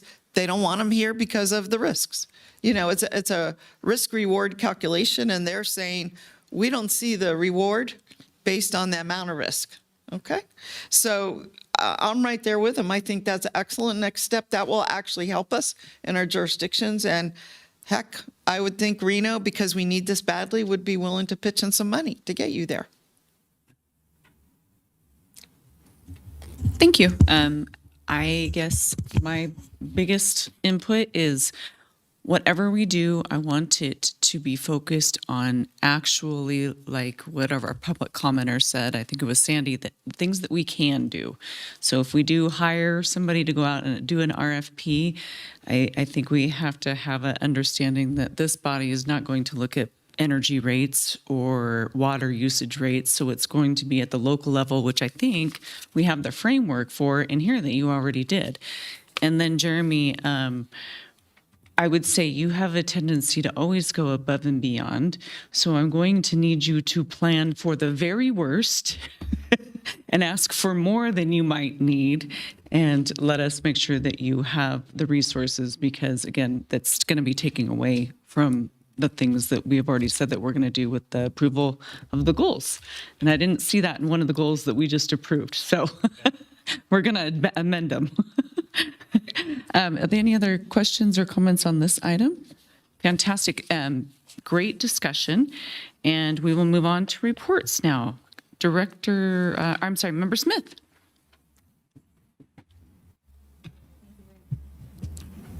Thank you very much, Madam Chair. In the interest of time, I will keep this brief. We celebrated some fantastic openings. We had our Stead Elementary School, which took the old Stead, moved it more interior off that main arterial, which is an important move for us. And then also the opening of the new Vaughn Middle School, which leads me to a particular point of thanks to the city of Reno. We were so touched that your outreach teams put those beautiful, you are loved, you are valued all around the school. So many people saw that, and that community is absolutely feeling that love and the investment in lifting them up. We're also incredibly grateful for those of you who serve on the RTC board. Our Youth Ride Free program also helps free up our roadways and also protects pedestrians as well too, which leads me to my last point. It's back to school as of this week, although for all but 9 of our schools. So please remember, everybody in the community, look out to where you're going. There's children, there's grandparents and parents walking their kids to school. Let's keep everybody really safe. Thank you. Thank you for that update. And do we have a director's report? Yes, Jeremy, for the record, I'll be really quick. I think one thing I want to talk about is that we do plan to bring back that guidance policy around school approval in October as part of our annual update when we address policy update generally in the regional plan. And we did learn in conversation with Trustee Smith that the Doral Academy is proposing about 1,600 student charter school near like Pembroke. And so we did receive the update at the same time as the school district. So that was good. And I think we want to talk together and coordinate a response. So just making you aware of that. And then finally, thank you so much for your help scheduling the special meeting for Sierra Reflections. You heard the initial comment that came through. That was ultimately approved at the RPC level. And then there was a petition for review filed by a legal group that represents the Steamboat and Pleasant Valley residents. And so we know it's going to be a long meeting. September 10th, we're going to start at noon in this room. And we do have, kind of said noon to 4, but the previous RPC meeting went 6 hours. So I'm hopeful that it does not do that, but they're very organized, opposition to the project, and we're going to need to hear their petition for review. So that is coming on September 10th at noon, and I'll keep you posted. We're going to try to get an agenda out ASAP on that, but just wanted to remind you, and thanks for your help getting that scheduled out of the regular schedule. That's Thank it. you. And our legal report. Yes, I'll try to keep this brief. Jessica Prenti for the record. First, on the Sierra Reflections item, my staff is working now on compiling a synthesis of the presentations from the experts of the hired by the developers, as well as all of the substantive and substantial public comment. And then I will put that into a legal memorandum that is also going to talk about the legal basis for the RPC's decision, their statutory requirements, and hopefully provide you some guidance as you evaluate the petition for review. So that will be forthcoming within the next couple of weeks so that everyone has time to dig in, absorb, call me if you have any questions. Be in it for the long haul. Jeremy was generous. It was 6.5 hours, the last RPC meeting. So I anticipate a similar time, if not more. It is a very organized public effort. Additionally, one of the members of the public filed an open meeting law complaint against the Regional Planning Commission on the May 28th meeting after the chair adjourned the meeting in the middle of public comment. Interestingly, the complainant was a person who made public comment at that meeting and at the next meeting. None of the people who did not make public comment has filed a complaint. I'm in the middle of evaluating and formulating our response, and I've been in communication with the Deputy Attorney General. We have provided her all of the information, and we will move through the process. No action was taken, though, so we'll see what their investigation comes up with. And lastly, I will be circulating Dr. Smith's evaluation for consideration at your October meeting. So that will be happening sometime in September to give everyone plenty of time. And this year you'll be able to rate the category about the agency goals. So that is all I have. Thank you. Thank you. Do we have any other member comments? Madam Chair, I have a comment. I'm not sure I understand what our own rules are, and maybe this is something to ask you, Ms. Taylor, but we have a number of members on this board who have not attended for some time. And so it concerns me in as much as we have some super voting requirements at times, and I did not know whether Sierra Reflections was going to be one of those occasions. And so that we have not had Ms. Herman or Mr. Clark present for many months concerns me. So I don't know if it's an issue that we've got to remove them, ask the home jurisdictions where they reside if they can attend. I just am concerned because even as I sat here today, you saw I was late by a few minutes because I couldn't find parking. I know that. I think our council has a. Oh. Did you have an answer? I can just weigh in on probably a couple components of the question, not to cut you off, Member Reese. The voting requirements on the petition for judicial review is a simple majority of the quorum present. So as long as we have a quorum present. And what is our quorum? 6 members. So if 5 of 6 vote, 4-2 vote in favor of it. So we have to have 6.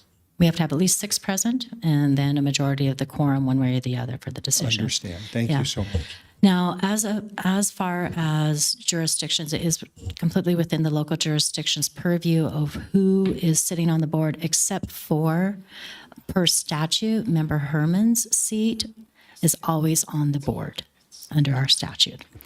And